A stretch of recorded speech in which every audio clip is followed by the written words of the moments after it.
굉장히 중요한 단기적 변곡점이 와 있습니다. 시장이 이제 파월 의장을 무능 쪽으로 좀 보는 시각이 점점 더 많아지고 있거든요. 달러 패권 문제가 사실은 미국 입장에서 더 중요하고 심각한 문제. 이번에 진짜 분산 투자 안 하면 정말 큰일 날 거라고 보여집니다. 왜냐하면 네, 요즘 글로벌 경제 그리고 정치 지도를 보면은 상당히 변동성이 커지고 있고요. 그로 인해서 자산 시장, 특히 증시와 관련한 상당한 폭의 변동성이 매일매일 일어나고 있습니다. 그래서 많은 분들이 투자하면서 이렇게 힘들었던 적은 처음이다. 이런 말씀들을 하시는데요. 이것을 우리는 글로벌 어떤 여러 가지 지표를 통해서 이유와 그 앞으로의 전망 이런 것들을 좀 해석해야 되는 분석해야 되는 그런 시간이 필요하지 않을까 생각이 됩니다. 오늘 그래서 모셨는데요. KBS 경제 기자시죠? 박중훈 기자님 모셨습니다. 안녕하세요. 네, 안녕하세요. 네. 이번에 더군다나 이 자이언트 임팩트 이 책을 쓰셨는데 이게 지금 우리 일어나고 있는 현상이죠. 네. 뭐 세계화는 끝났다 뭐 이런 얘기도 있고 하여튼 네. 여러 가지 이 정치와 경제가 다 글로벌리 이 혼합이 되면서 아주 복잡한 상황이 됐는데 이거와 관련해서 좀 질문을 드리도록 하겠습니다. 네.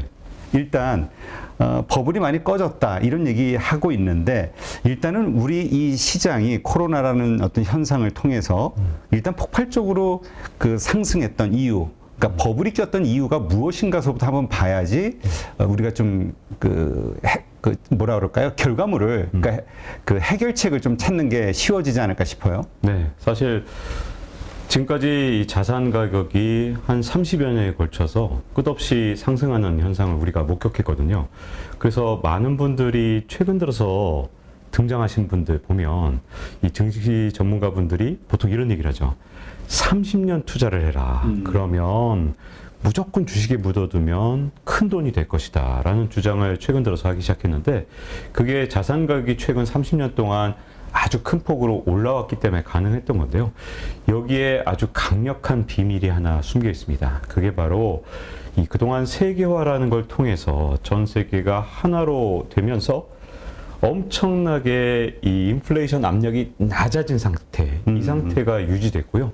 그러다 보니까 금리가 이 높아지지 않아도 되는 아주 특수한 환경이 만들어졌던 거거든요. 그런데 이게 아주 근본적인 이제 변화를 앞두고 있기 때문에 여기 이 자이언트 임팩트라는 게 사실은 45억 년 전에 이 달이 생성될 때 가장 유력한 가설입니다. 그 지구하고 화성만한 크기의 행성이 서로 부딪히면서 이게 파편이 만들어지고 달이 생성되는데요.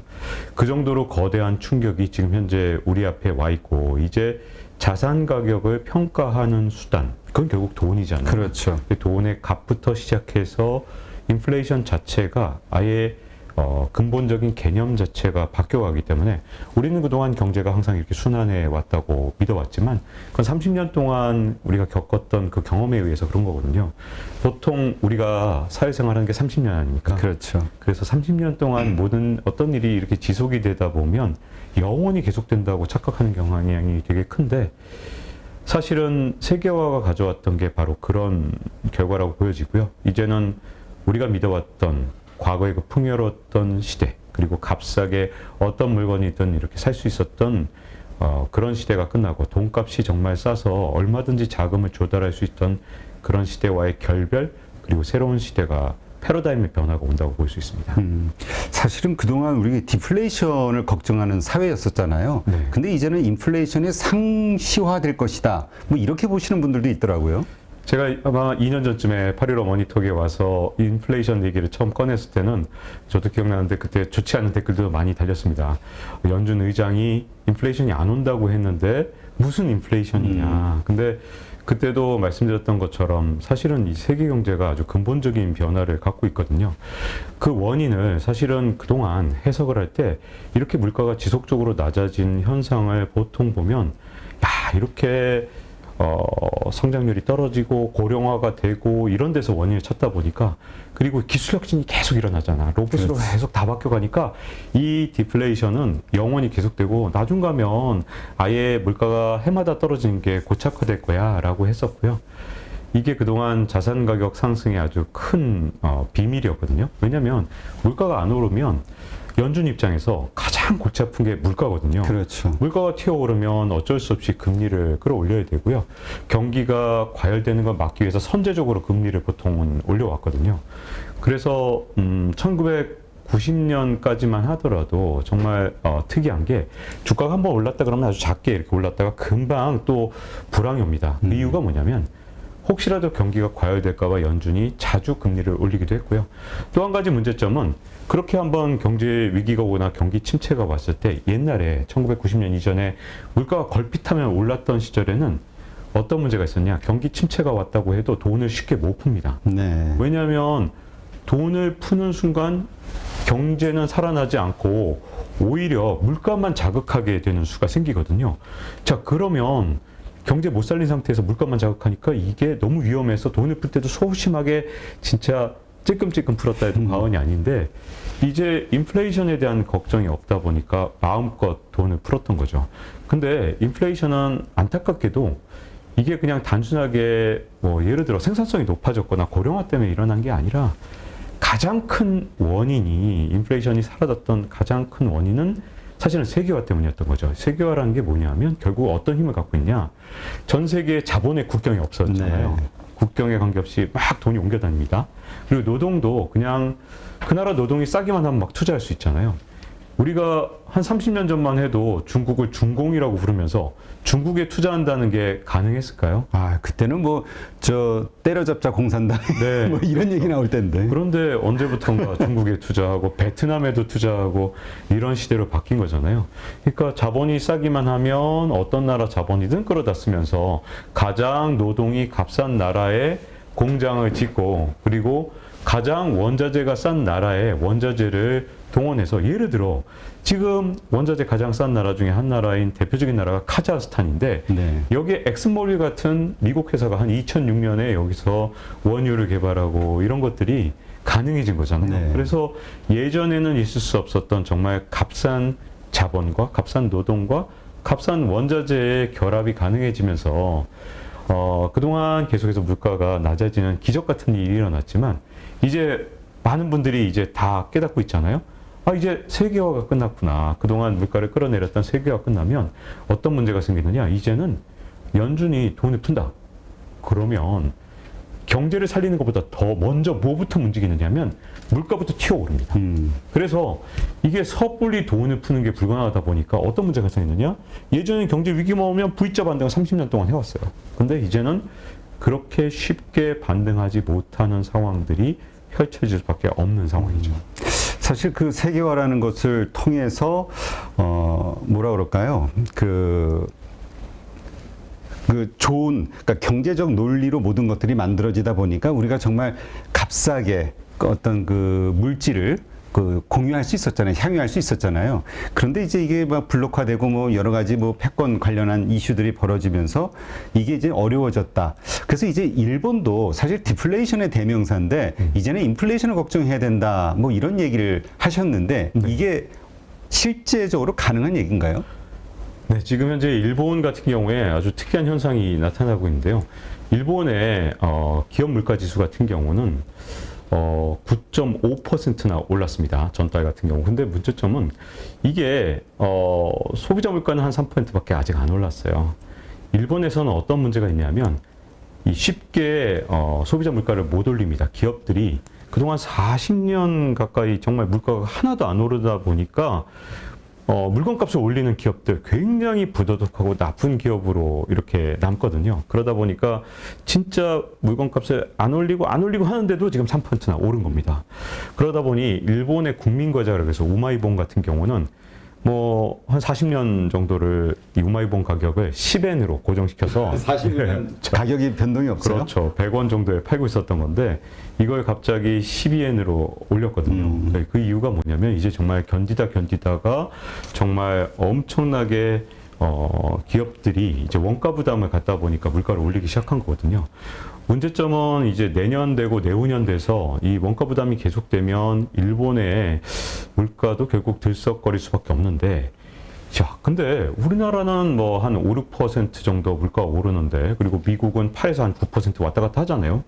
이 일본은 3%면 아직 진짜 뭐 별거 아니지 않느냐 이렇게 보시는 분도 있을 텐데, 문제는 사람들이 그동안 워낙 디플레에 익숙해져 있던 일본 사람들한텐 이 3%도 굉장한 충격이 될 수 있거든요.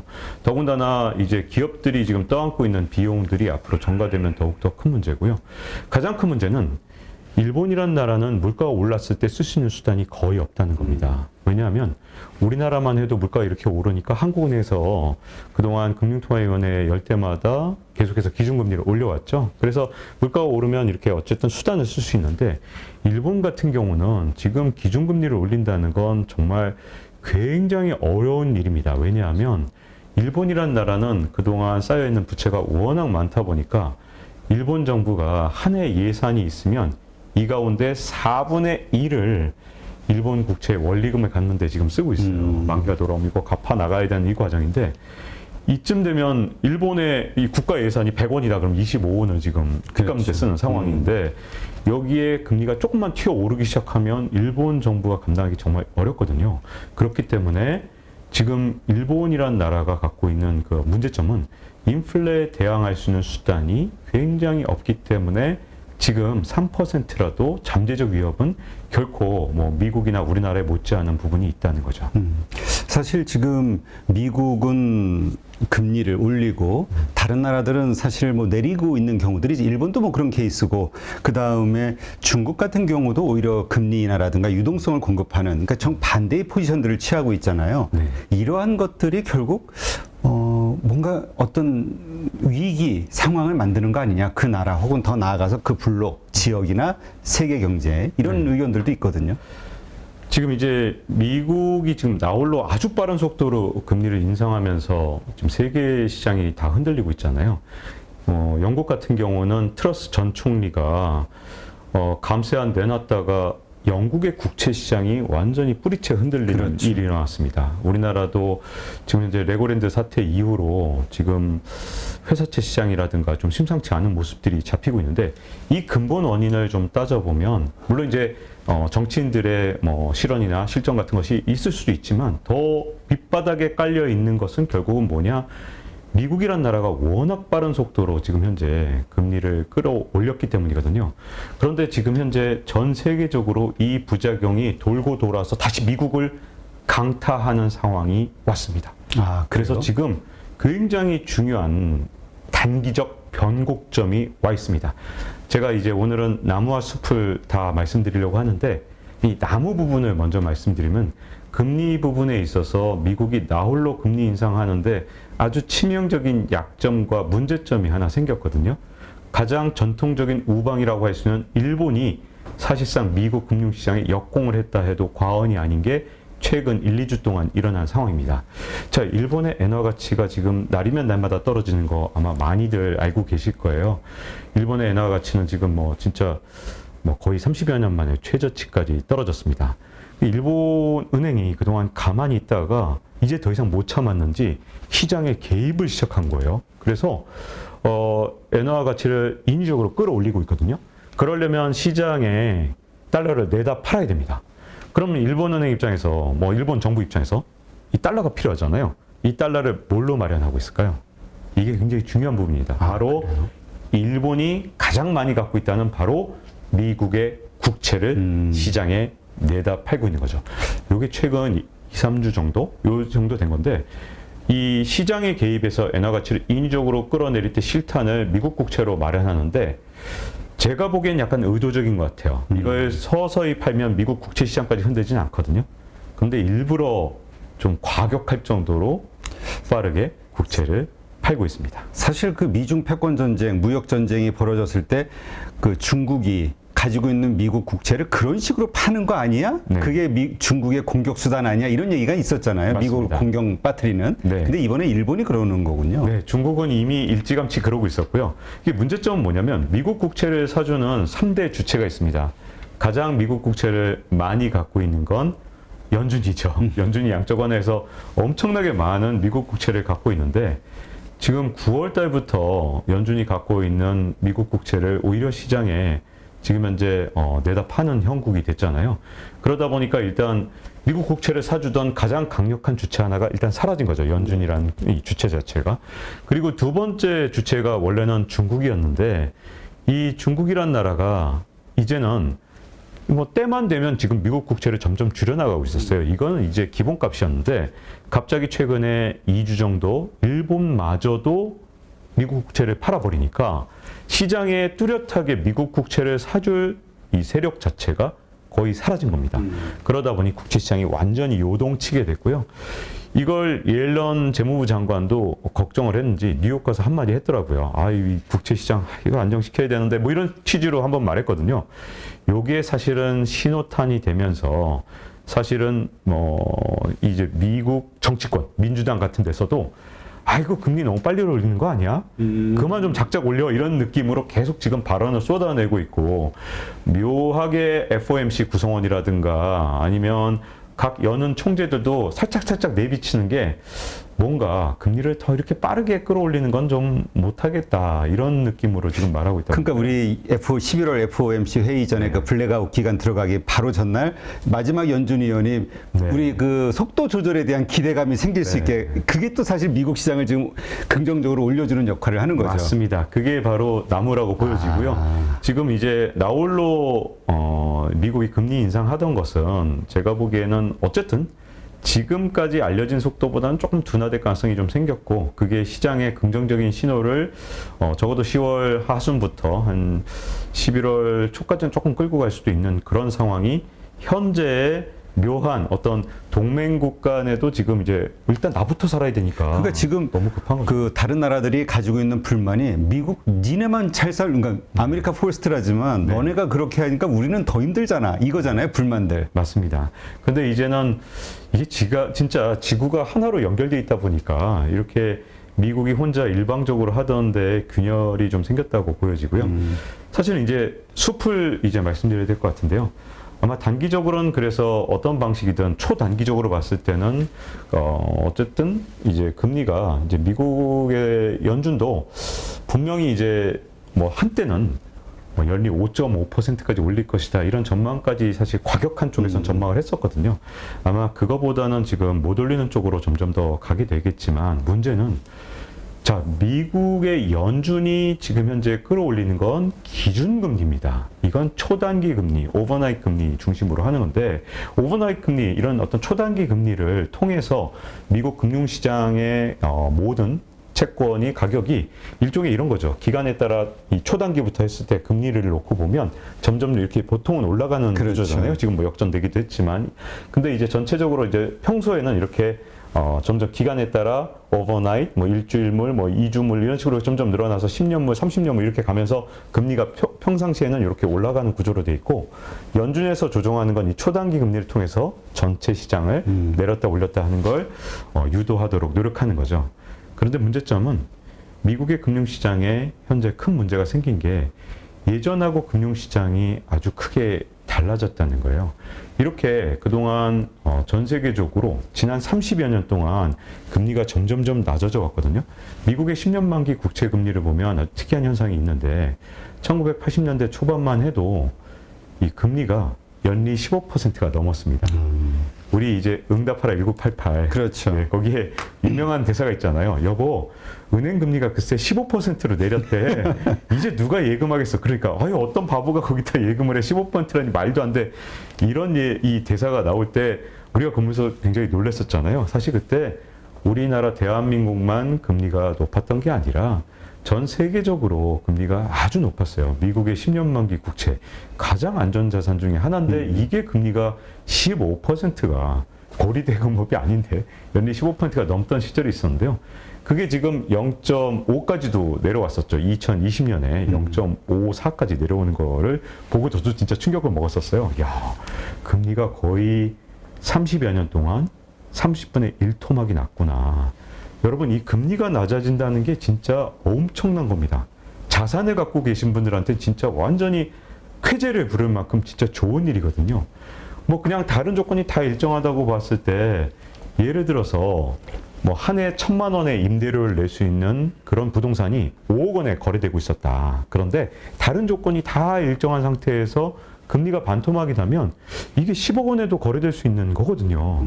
꼭 그 가격은 아니지만 어쨌든 그럴 수 있다는 겁니다. 그만큼 금리가 갖고 있는 거. 왜냐하면 금리라는 건 돈의 값이고 돈의 값은 모든 자산의 기준표 같은 게 되기 때문에 금리가 낮아진다는 건 결국 자산 가격을 끌어올리는 아주 강력한 에너지와 원동력이 되거든요. 이게 몇 년 동안 작동했냐? 30여 년 동안 작동했습니다. 그래서 그래프를 보면 딱 80년 초반부터 쭉 떨어집니다. 그래서 물론 뭐 그 사이에 올랐다 내렸다 하는 거 있지만 그래도 이게 0.5까지 쭉 내려가는 동안 자산 가격을 떠받치는 가장 강력한 힘이 되어 왔거든요. 그런데 제가 지금 말씀드린 것처럼 미국의 국채 시장이 흔들릴 정도로 옛날처럼 돈을 가지고 들고 싸지고 들어와서 전부 다 싸매고 들어와서 미국 국채 사던 시절이 있었잖아요. 근데 예전만큼 이제 미국 국채 시장이 무조건 묻지마 투자하면서 진짜 안전자산 역시 미국 국채지 하고 너도 나도 진짜 미국 국채를 사던 시절 이게 끝나가고 있다는 게 진짜 큰 문제거든요.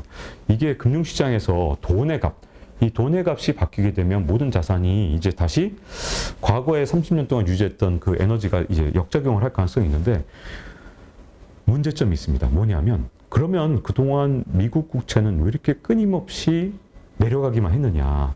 그 어떤 금리가 계속 내려가기만 했느냐. 이건 끊임없이 누군가 사줬기 때문이고 가장 강력한 주체는 중국이었습니다. 그렇죠. 지난 30여 년 동안 중국이란 나라가 정말 개발도상국가 치고는 정말 특이했던 게 저축률이 높았어요. 그래서 이 중국 일반 국민들의 저축률이 45에서 한 50%로 왔다 갔다 했거든요. 다른 나라에서는 볼 수 없는 현상이거든요. 다른 나라는 개도국 상태에서 저축을 안 합니다.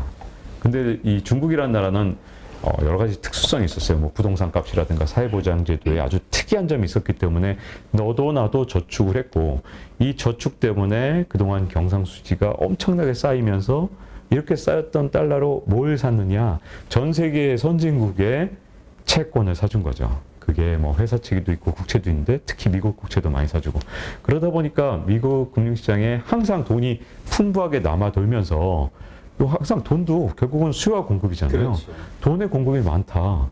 그러면 어떻게 될까요? 그러면 당연히 금리가 하락할 수밖에, 돈의 값인 금리는 떨어질 수밖에 없죠. 돈이 풍부하니까.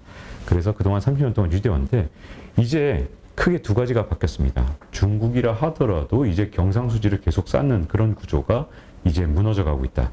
2020년대 중반에 경상수지 흑자 구조가 무너질 거라는 뭐 예를 들어 국제통화기금이나 이런 데 연구 자료를 보면 중반에 무너질 거라는 얘기가 많아요. 그 얘기는 앞으로 이렇게 엄청난 자금을 공급해왔던 중국이란 나라의 위치가 바뀔 거고요.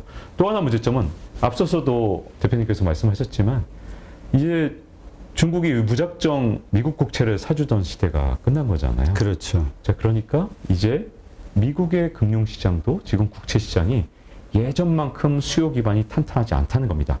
자, 다시 말씀드리면 영국 트러스 총리나 아니면 우리네 대한민국에서 지금 레고랜드 사태 이후에 미국의 국채시장까지 약간 들썩거리니까 지금 전 세계적으로 지금 장기적으로 봤을 때는 옛날만큼 돈값이 과연 막 계속 돈값이 떨어지면서 이제 마이너스 금리 될 거야. 이제 초저금리 시대는 이제 정해진 일이야. 라던 시대는 좀 끝나가는 게 아니냐. 앞으로는 초저금리 시대보다는 뭐라고 이름을 붙여야 될지 모르겠는데 중금리 시대? 중금리? 네. 그냥 러프하게 그냥 붙여본다면 중금리 시대 쪽으로 가고 있지 않나 싶습니다. 네. 자, 그래서 이제 아까 말씀하셨듯이 이런 금리 결국 인상을 하게 된 계기는 이제 물가 상승, 인플레이션에 대한 우려 때문이었으니까 그럼 이 인플레이션이라는 것이 화두가 된 이 상황에서 우리가 투자를 해야 된다면 어디에 할 것이냐? 이건 어떻게 보세요? 인플레이션 시대 사실은 뭐 역사가 똑같이 반복되진 않지만 그 패턴이 비슷할 때가 있기 때문에 우리가 과거에 가장 가까웠던 인플레이션 시대를 참고할 필요가 있거든요. 1972년부터 82년 사이에 10년 동안 그리고 그 82년부터 2000년까지 이 18년 동안 도대체 주식시장이 어떻게 움직였는가를 보면 사실은 어떻게 투자해야 될지가 조금 힌트가 나옵니다. 자, 일단 저는 이제 인플레이션 어떻게 보고 있느냐, 요거부터 하나 정리를 해야 될 것 같아요. 저는 인플레이션에 대해서 이 책에서는 4가지를 썼습니다. 근데 책을 읽으신 분들이 불편하실까봐 제가 어떻게 정리를 했냐면, 일어날 가능성이 가장 높은 걸 시나리오 1으로 했고요. 그 다음에 두 번째로 높은 걸 시나리오 2, 이런 식으로 해서 시나리오 4까지 했는데, 오늘 방송은 이제 시간 관계상 시나리오 1을 중심으로 말씀드리겠습니다.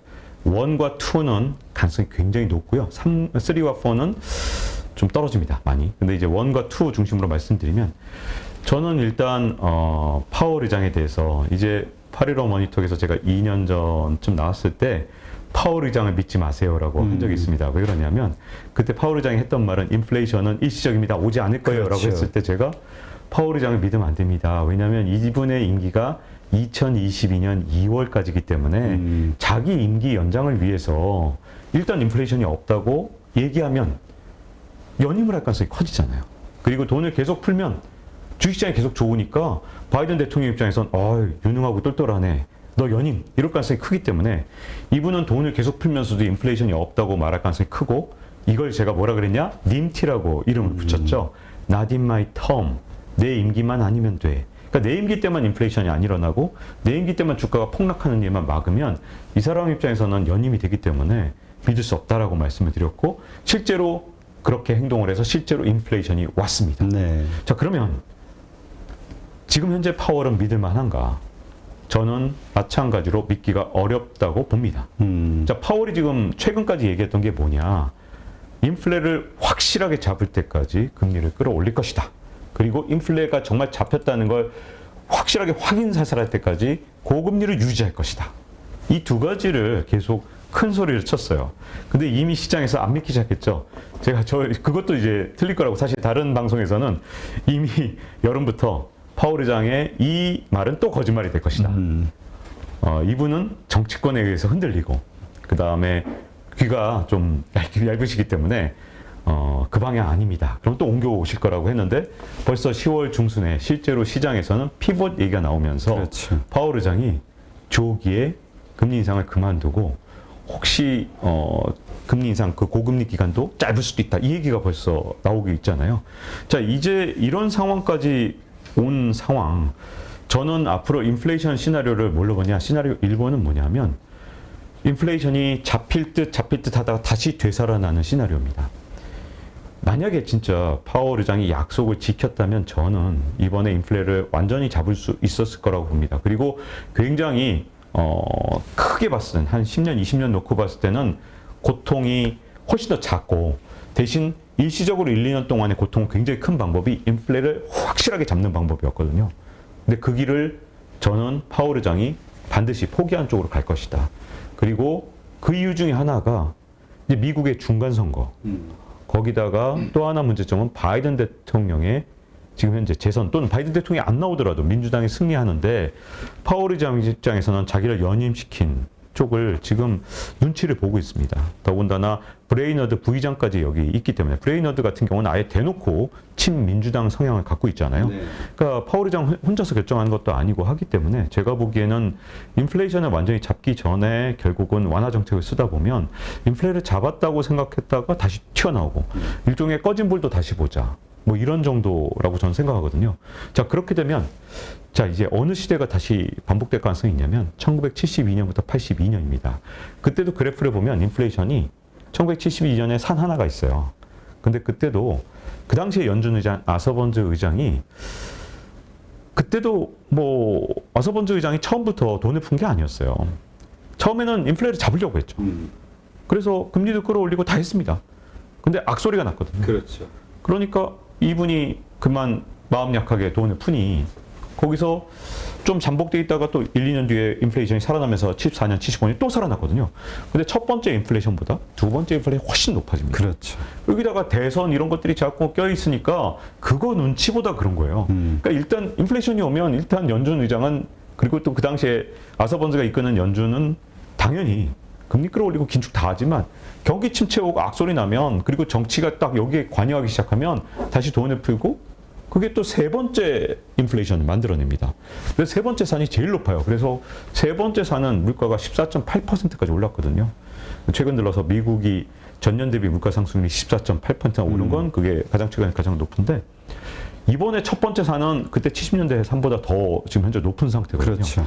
만약에 파월 의장이 이 물가를 완전히 끄지 못한다, 그러면 주가가 어떻게 움직이냐면 70년대를 보면 물가 잡았나 보다라고 하면 주가가 오르더라고요. 그렇죠. 근데 이게 결국은 못 잡았다는 거 확인하는 순간 물가가 안 됐다, 이거 실패했다라고 생각하면 주가가 폭락을 합니다. 그래서 대표적으로 이제 1970년대 중반에 주가가 폭락했을 때 S&P 500 지수가 40%나 떨어집니다. 이런 식으로 두 번째 폭락기도 되고, 세 번째도 마찬가지로 그때 이제 물가를 못 잡았다 하는 순간 갑자기 폭락을 하죠. 이게 1972년부터 82년 사이에 어마어마한 변동성을 보여줬던 10년이거든요. 그래서 이때의 투자는 정말 역발상으로 투자할 자신이 있는 분들은 제가 보기에는 주식을 단기 또는 중기 투자를 할 수 있는 시대입니다. 왜냐하면 거꾸로 인플레이션에 대한 우려가 너무너무 커지고 공포감에 휩싸였을 때 들어가서 단기나 좋아진다 중기로 막 이랬을 때 들어가는 그런 역발상 투자가 가능하신 분들은 그렇게 투자할 수 있겠죠. 근데 이게 평범한 직장이 과연 그렇죠. 이거는 하겠느냐. 사실 그냥 우리가 말로는 가능한데 만일 시장 참여자로서 막상 그 주식을 들고 있다고 했을 때는 그 변동성에 이 심장이 쫄깃해져서 참지를 못하죠.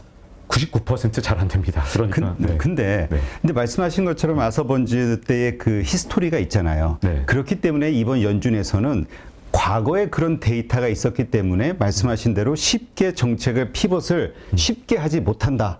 이렇게 보는 분들이 의외로 많던데요. 네, 맞습니다. 그래서 사실은 제가 다른 경제 문제는 모두 다 좀 그래도 경제 흐름이기 때문에 이 시나리오를 만들지 않았어요. 만들 필요가 없으니까. 왜냐하면 경제 흐름이나 이런 것들은 이미 많은 것들이 이제 기초 변수가 정해지면 가는 방향이 좀 내다볼 수 있는 부분이 있거든요. 그런데 인플레이션을 왜 시나리오를 했냐 하면 이게 제가 결코 예단할 수 없는 블랙박스가 하나 있습니다. 바로 FOMC 구성원들, 거기에서 투표를 하는 사람들의 마음을 읽을 수는 없거든요. 그렇죠. 그리고 그분들도 지금 정해놓은 마음이 내일 다르고 모레 다릅니다. 그러니까 우리가 사실 많은 전문가들이 경제 예측, 뭐 증시 예측 틀렸던 이유 중에 하나를 연준의 스탠스가 확확 바뀌니까 모든 게 다 달라지니까 환경이, 시장 환경이 그런 거 아니냐라고 이제 이야기하는 분도 있단 말이에요. 네. 근데 아까 말씀하셨듯이 파월의 이러한 것들이 무능이냐 아니면 말씀하신 대로 거짓말이냐. 그러니까 의도와 나도 이렇게 될지 몰랐어가는 다르잖아요. 네. 그래야 또 앞으로도 우리가 이 사람이 어떤 스탠스를 취할 것인가도 한번 예상해 볼 수 있을 것 같고. 사실은 거짓말이었으면 좋겠어요. 이제 개인적인 생각은. 왜냐하면 그렇다면 굉장히 이제 치밀하게 미래를 설계해 나가는 분으로 생각할 수 그렇죠. 있잖아요. 그러나 좀 더 높은 확률로 무능일 수도 있다. 이게 기본적으로 이제 경제학 베이스였던 분이 아닌데 그럼에도 불구하고 저도 신뢰를 했거든요. 그래도 연준 의장인데. 네, 연준 의장이시고 아무리 이분의 이제 커리어 자체가 이제 법률을 기반으로 하고 있는 변호사 출신이라 하더라도 그동안 금융계에 몸담고 계셨기 때문에 좀 그래도 다른 모습을 보여줄 줄 알았지만 이제 제 판단보다도 시장이 이제 파월 의장을 무능 쪽으로 좀 보는 시각이 점점 더 많아지고 있거든요. 그래서 문제점이 이제 시나리오 2가 여기서 이제 과연 가능한지는 저도 잘 모르겠는데, 왜냐하면 안타깝게도 시나리오 1을 이제 1970년대식의 어떤 꺼진 불도 다시 보자식의 인플레이션이라면 사실은 시나리오 2는 좀 다른 방식입니다. 이제 피봇 같은 것을 이제 하지 않고 과단성 있게 계속 밀고 나가는 게 시나리오 2인데 이걸 두 번째로 둔 이유는 실현 가능성이 원보다는 좀 떨어지거든요. 그래요? 네, 왜냐하면 지금 이제 미국의 정치 상황이 아주 극단적인 대결을 하면서 사실은 파월 의장이 이제 과단성 있게 가기가 굉장히 힘들고, 또 파월 의장이 혼자 결심을 했다 하더라도 FOMC는 어쨌든 합의체 기구이기 때문에 쉽게 잘 혼자서 결심을 했다고 될 것도 아니거든요. 근데 문제점은 뭐냐면 이제 두 번째로 가게 되면 가장 큰 문제가 뭐냐면 이제 연준이 금리를 상당히 과단성 있게 끌어올려야 되는데 어디까지 끌어올려야 되냐면 미국의 적어도 근원물가 지수를 넘어설 정도로 끌어올려야 됩니다. 그래서 5.5%가 나오는 거거든요. 미국이 과연 연준이 기준금리를 5.5 이상으로 끌어올릴 수 있느냐? 그것도 쉽지 않다고 보고요. 그리고 뭐 적어도 4.5 이상으로 끌어올려서 그걸 1년 이상 지속했을 때 물가를 확실하게 잡을 가능성이 큰데, 사실 폴 볼커 같은 경우는 금리를 끌어올리기 시작한 다음에 2년 이상 그 높은 금리를 계속 유지하고 있었기 때문에 물가를 잡았다고 봅니다. 이 물가를 잡으려면 금리를 끌어올리는 것뿐만 아니라 근원 물가보다 높은 금리를 끌어올린 상태에서 상당한 지속 기간을 가져야 되는데, 그러면 미국 경제에 일어날 일이 뭐냐? 첫 번째로는 경기 침체입니다. 그래서 미국 경제가 아주 심각한 경기 침체로 접어들어야만 물가를 잡을 수 있는 거죠. 그렇죠. 왜냐하면 경기 침체가 일어나서 사람들이 직장을 잃어야, 그러면 이제 물가 상승의 악순환, 임금 인상이 이제 원가 상승을 불러오고 원가 상승이 물건가 가격을 올리니까 이게 다시 생활비가 올라가니까 사실 다시 임금 인상 요구가 커지면서 이 악순환이 도는 건데, 경기 침체를 사실상 일부러 만들어서라도 이 고리를 끊겠다는 게 사실은 현재 생각이잖아요. 그렇죠. 시나리오 2로 가려면 진짜 과단성 있게 끌고 가야 되는데, 폴 볼커 연준 의장 시절에 어떤 일이 생겼냐면 연준 사무실로 총을 들고 사람이 난입한 적도 있고요. 그리고 그 당시에 엄청나게 손해를 본 농민들이 사실 금리가 올라서 돈을 빚지고, 그러니까 미국의 농장이라는 게 진짜 거대한 농장이고 돈도 엄청나게 빌렸는데 파산하게 생기니까 트랙터를 몰고 와서 워싱턴 점령 시위를 하고. 우리 요즘 그 농가만 생각해도 농사 짓는 분들 사실 정부 대출 안 받은 분들 없잖아요. 네. 그게 금리가 그렇게 확 올랐다 그러면 당장 그런 반응 나오죠. 만약에 이제 시나리오 2로 가려면 그 고통을 다 겪어내야 되고요. 두 번째는 이제 정치적 압력. 아니 바이든 대통령 또는 뭐 바이든 대통령이 재선에 출마 안 한다 하더라도 민주당이 계속 잡아가려면 정치권 입장에서는 정말 눈에 가시겠죠. 왜냐하면 그러면 민주당이 다시 잡을 가능성은 거의 없다고 보여지거든요. 경제가 나빠지면. 엄청난 압력을 받을 겁니다. 그다음 세 번째는 국제사회로부터 압력도 진짜 큰데, 앞서 말씀드린 것처럼 일본 같은 경우에 당장 벌써 행동에 옮겨서 미국 국채를 예를 들어서 매도를 때린다. 근데 그것도 얌전하게 살살살 미국 금융시장에 영향을 안 미치고 매도할 수도 있는데, 지금의 매도 형태로 볼 때는 일부러 던지는 느낌이 경고죠. 네, 우리의 불만을. 물론 어디까지나 추정입니다. 실황은 아니에요. 근데 굉장히 의심스러워요. 이 돈은 일본이 지금 외환시장에 개입하고 있는 돈은 미국 국채를 판 것 같고, 일부러 정말 결정적인 날마다 지금 팔고 있기 때문에, 자, 이런 세 가지 압력을 파월 의장 그리고 지금의 FOMC 구성원들이 이걸 다 견뎌내야 가능한데, 그럼 이제 시나리오 2로 갑니다. 시나리오 2는 어쨌든 어떻게 되냐? 그러면 이제 주가가 엄청나게 폭락을 한 상태에서 좀 고통받겠지만, 대신 일단 물가가 잡혔다는 게 확실해지면 주가가 폭등을 하는 그런 상황이 연출될 수 있죠. 자, 여기까지 말씀드리면 그럼 비관적인 것밖에 없는 거냐? 그건 아니고요. 희망을 하나 말씀드리면, 물가가 잡힌다는 거 진짜 무시무시하게 증시에 좋은 겁니다. 그렇죠. 왜냐하면 여러분 1972년부터 82년 사이에는 주가가 어땠느냐? 다시 말씀드리면 이 주가가 진짜 출렁거렸는데, 이게 2, 3년 단위로도 출렁거리고 2, 3개월 단위로도 출렁거렸어요. 물가 잡혔네. 그러면 주가가 막 올랐다가 급등했다가, 야, 물가가 다시 올랐어. 그럼 막 폭락을 하는 게, 그게 이제 요 패턴이 프랙탈이라 그러잖아요. 그래서 큰 패턴도 있고 2, 3년, 좀 작은 패턴 2, 3개월도 있고 2, 3주 패턴도 있습니다. 이렇게 잘 찾아보면. 근데 더 우리가 진짜로 돈을 벌 수 있는 진짜 엄청난, 뭐 텐베가 이런 얘기들 10배 이렇게 그렇죠. 오른 적이 있었는데, 언제 올랐냐? 1982년부터 2000년까지 S&P 500 지수가 18년 동안 15배나 올랐습니다. 물가를 잡고 나니까 폴 볼커에 의해서 15배. 최근에 어떤 역사, 어떤 나라 증시, 뭐 예를 들어 저개발 국가가 막 튀어오를 때 있잖아요. 근데 미국 같은 나라에서 15배가 오른 거예요. 미국 역사에 있어서 굉장히 드문 일이거든요. 그 이유가 뭐냐? 예를 들어서 볼펜을 보세요. 1972년부터 82년까지 막 물가가 한 해에 막 7, 8%에서 한 15%까지 올랐단 말이죠. 그러면 얘가 한 10년 동안 요게 100원에 팔던 게 1000원이 됐을 거 아닙니까? 물가가 거의 이 10배 가까이 올라서. 근데 그동안 주가가 이렇게 많이 오른 이유는, 자, 이렇게 되면 100원짜리 볼펜을 팔던 회사랑 1000원짜리 볼펜을 팔던, 같은 볼펜이지만 얘 명목 가격은 이제 10배가 올랐잖아요. 그러면 대충 기업 구조가 비슷한 상태라면 주가도 10배 올라도 되는 거잖아요. 근데 왜 10년 동안 그렇게 주가가 못 오르고 이 1972년부터 82년 사이엔 주가가 오히려 살짝 떨어졌거든요. 자, 그 이유가 뭐겠습니까? 물가가 오르려고 그럴 때마다 금리를 더 빠른 속도로 끌어올렸기 때문에, 그래서 간신히 물가를 잡았기 때문에 물가보다 금리가 더 높았거든요. 그러니까 이게 아무리 100원에 팔던 볼펜을 1000원에 팔게 되는 그 회사로 바뀌었다 하더라도 이 주가는 잘 안 올랐는데, 물가가 잡혔다는 게 확인되는 순간 어떻게 됐겠습니까? 이 기업들의 명목 가치는 확 튀어 올라야 되는 거죠. 근데 그게 흥미로운 건, 물가가 잡혔다는 게 확인돼서 정말 확인 사살이 된 다음에 한 1년 정도 텀이 좀 있더라고요. 사람들이 이게 진짜, 왜냐하면 그동안 10년 동안 물가가 그렇죠. 계속해서 못 믿는 거지. 내려가도 또 오르겠지 이런 생각에. 네. 이거 폴 보커도 못 잡은 거 아니야? 지금은 우리가 역사니까 볼커가 잡았다는 거지. 폴 보커 전 의장이 잡을 때 그때는 다들 의심한 거죠. 야, 그걸로도 안 잡히는 거 아니야? 라고 생각했기 때문에 한 1년 정도 걸렸는데, 그 뒤로는 아까 말씀드린 대로 그냥 같은 기업이라 하더라도 이걸 100원에 팔던 거나 1000원에 팔던 건 분명히 이 명목 가치나 모든 어떤 가격표 자체가 바뀐 상태에서는 모든 것이 당연히 주가도 바뀌잖아요. 그러니까 그 기회가 언제 오느냐? 저는 물가가 오른 다음에 물가가 잡혔다는 신호가 확실하게 왔을 때는, 그때는 출렁거리는 게 아니라 정말 이 지속적인 상승이 가능한 때가 있기 때문에, 사실은 어떻게 보면 인플레이션이라고 해서 돈을 벌 기회가 더 사라지느냐, 그건 아니라고 봅니다.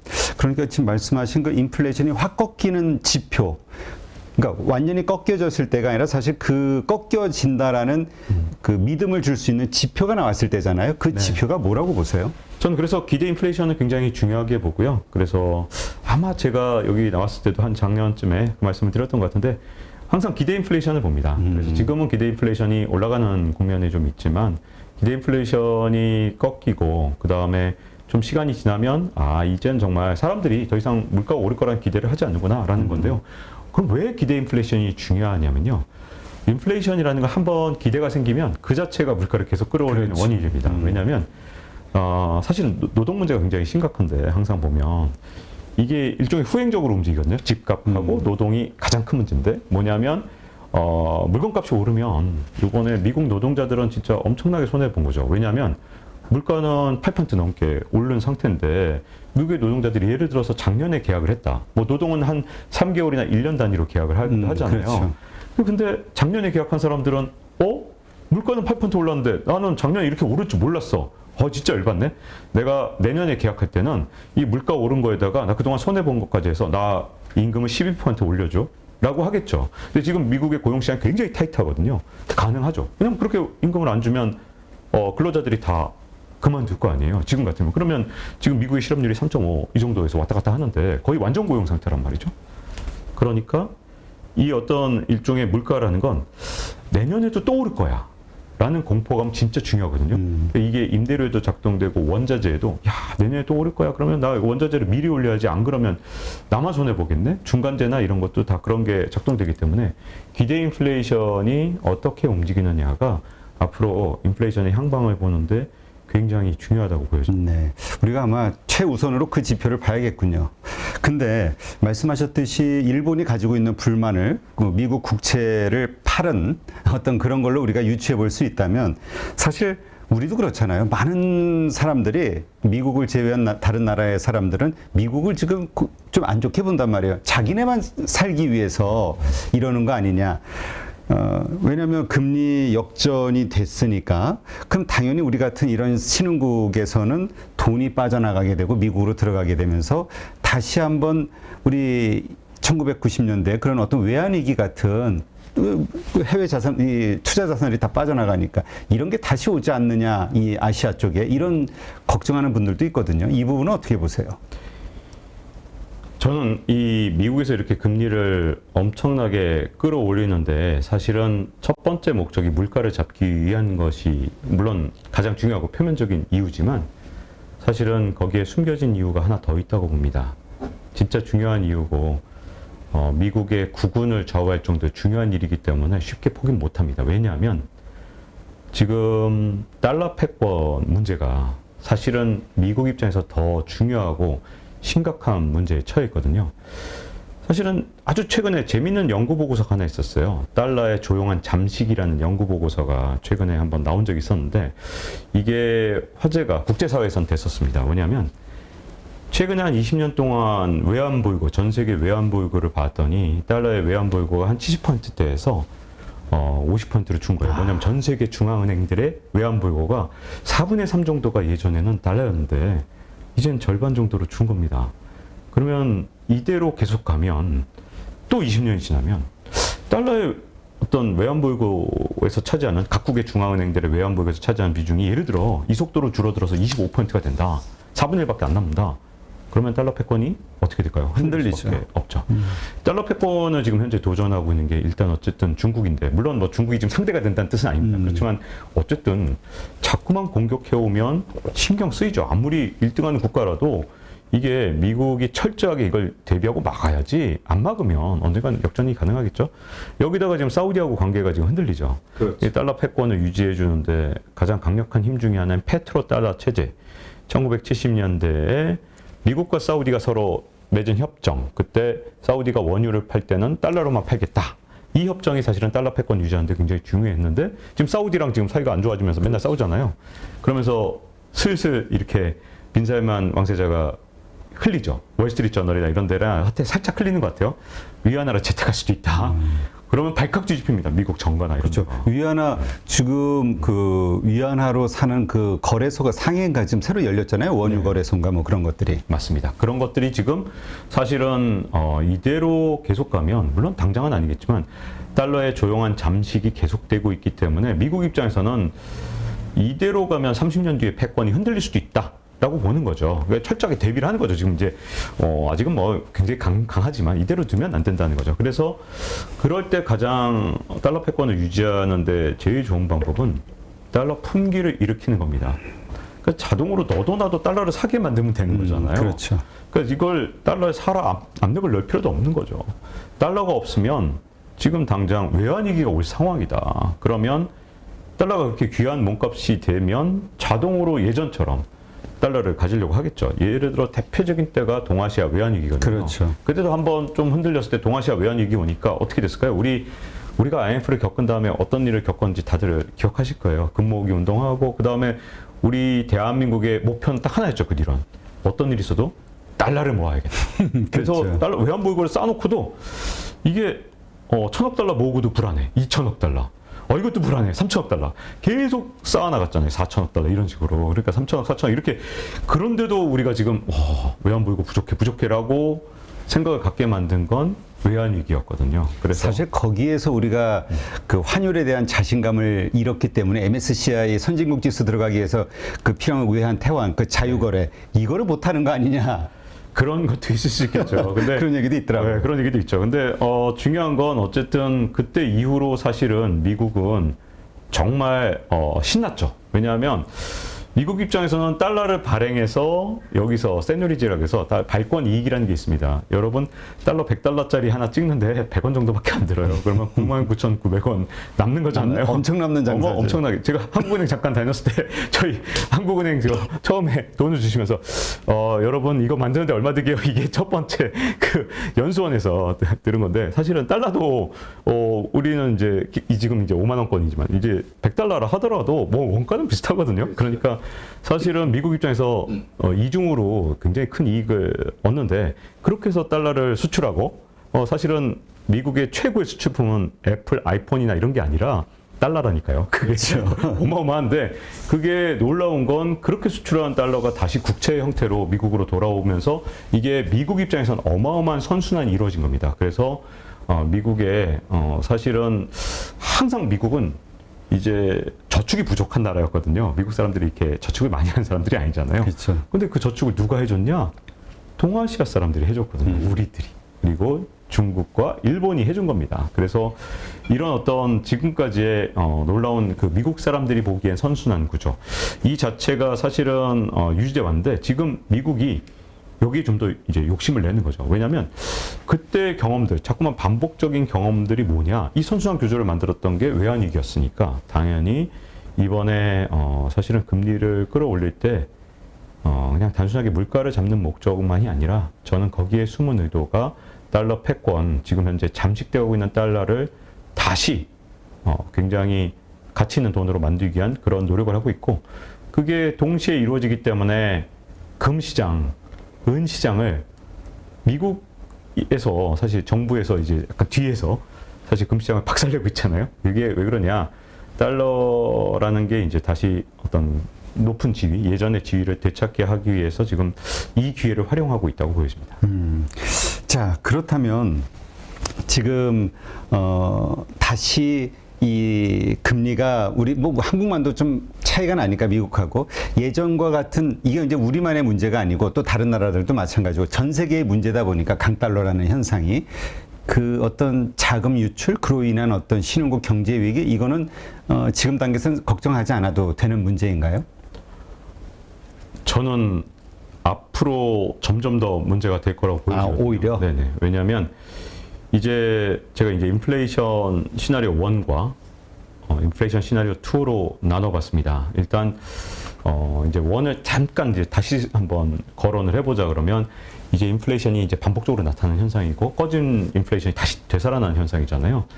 만약에 이제 연준이 이제 지금 예상치보다 좀 덜 올리고 금리를, 그리고 사실은 긴축의 강도를 좀 약화시킨다면 잠깐은 숨통이 트일 수도 있습니다. 그런데 그게 잠재적으로 인플레이션을 지금 이제 다시 되살아나게 만들 가능성이 굉장히 큰데, 만약에 인플레이션이 되살아나게 되면 저는 연준이 금리 인상이 이제 지금 벌써 이미 높은 상태인데 여기서 더 끌어올려야 되는 상황이 오거든요. 그게 바로 1970년대에도 있었던 일이거든요. 그러니까 금리를 이제 인플레이션 올 때마다 좀 끌어올렸다가 좀 완화했다가 다시 또 끌어올릴 때는 요때 올렸던 것보다 요 산이 더 높아지는 거죠. 그리고 금리산도 점점 높아졌습니다. 그래서 이렇게 금리산이 3번 금리산도 만들어지는데, 이 과정에서 점점 더 높아졌고, 그 당시 1970년대에 좀 취약했던 국가들은 다 그냥 하나같이 국가 부도가 나고 뭐 몇십 개 나라가 무너졌거든요. 그렇기 때문에 시나리오 1으로 가면 약간 조삼모사 같아요. 지금 당장은 조금 숨통이 트일 거겠죠. 지금 문제가 발생한 나라인 영국, 그 다음에 우리나라, 지금 심각한 상황인데 사실은 우리나라도. 근데 숨통이 트이겠지만 그게 오히려 잠재돼 있다가 언젠가는 다시 돌아올 수 있고요.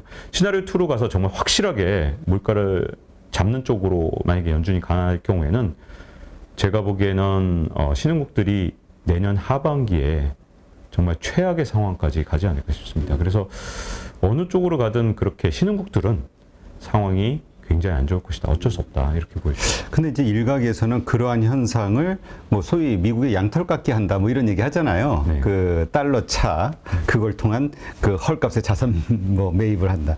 근데 이제 이것이 아까 말씀하셨듯이 중국의 어떤 그 중국과의 패권 경쟁에서 중국을 눌러 앉히려는 수단일 수도 있지 않느냐, 이렇게 보시는 분들도 있거든요. 이 신흥국 위기, 이것을 통해서. 네, 사실은 이제 제가 달러 패권을 강화하려는 게 미국의 목표다. 일단 그렇게 말씀을 드렸는데, 사실은 이제 드러나진 않았지만 역시 중국하고 지금 현재 여러 가지 이제 패권 전쟁을 하는 과정에 있어서 미국이 금리를 올린다는 건 사실은 전 세계적으로 돈값이 오른다는 거거든요.